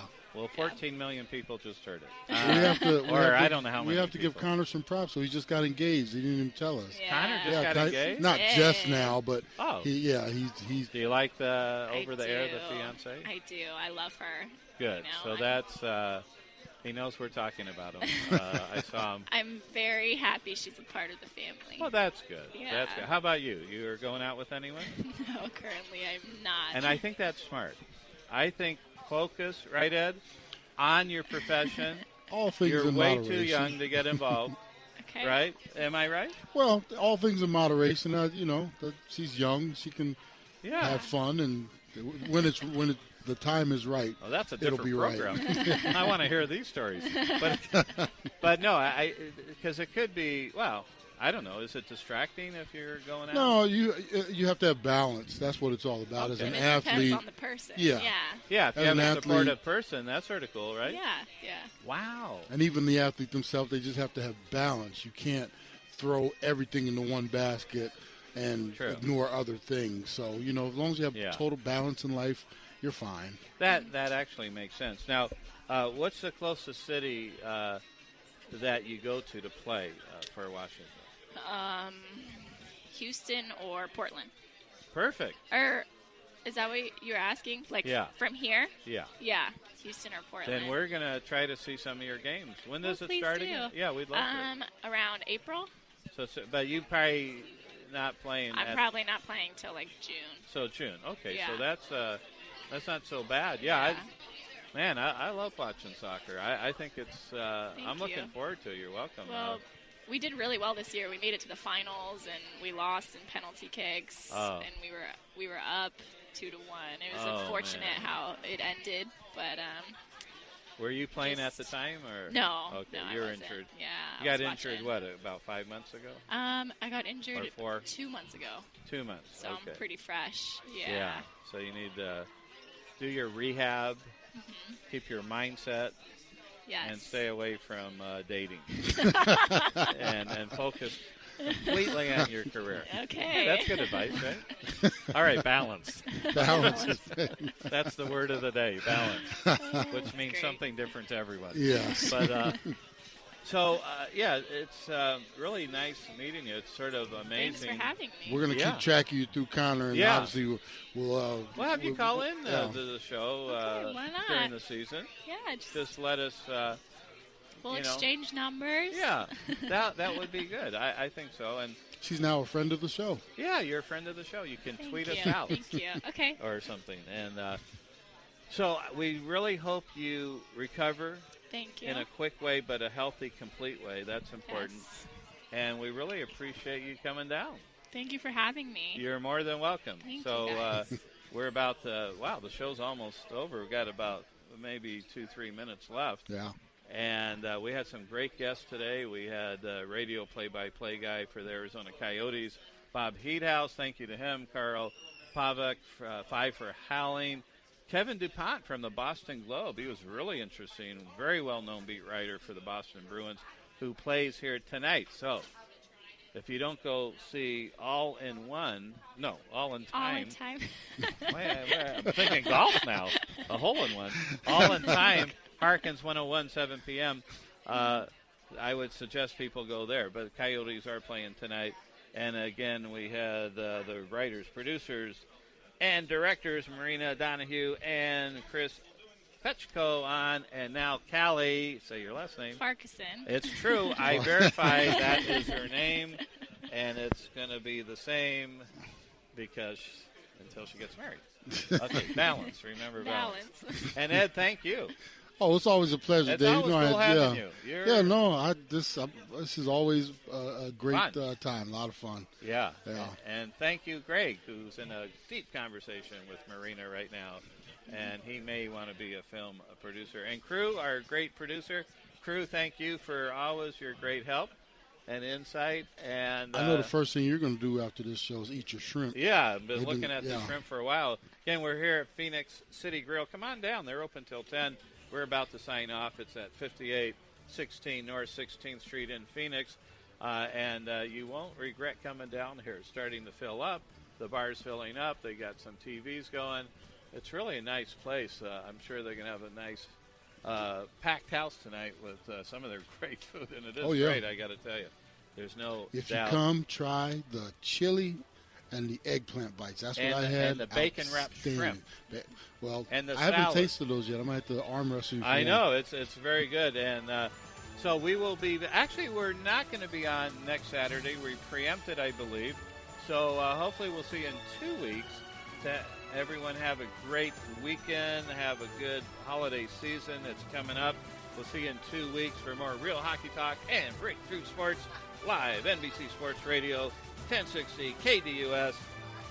See everyone 2 weeks.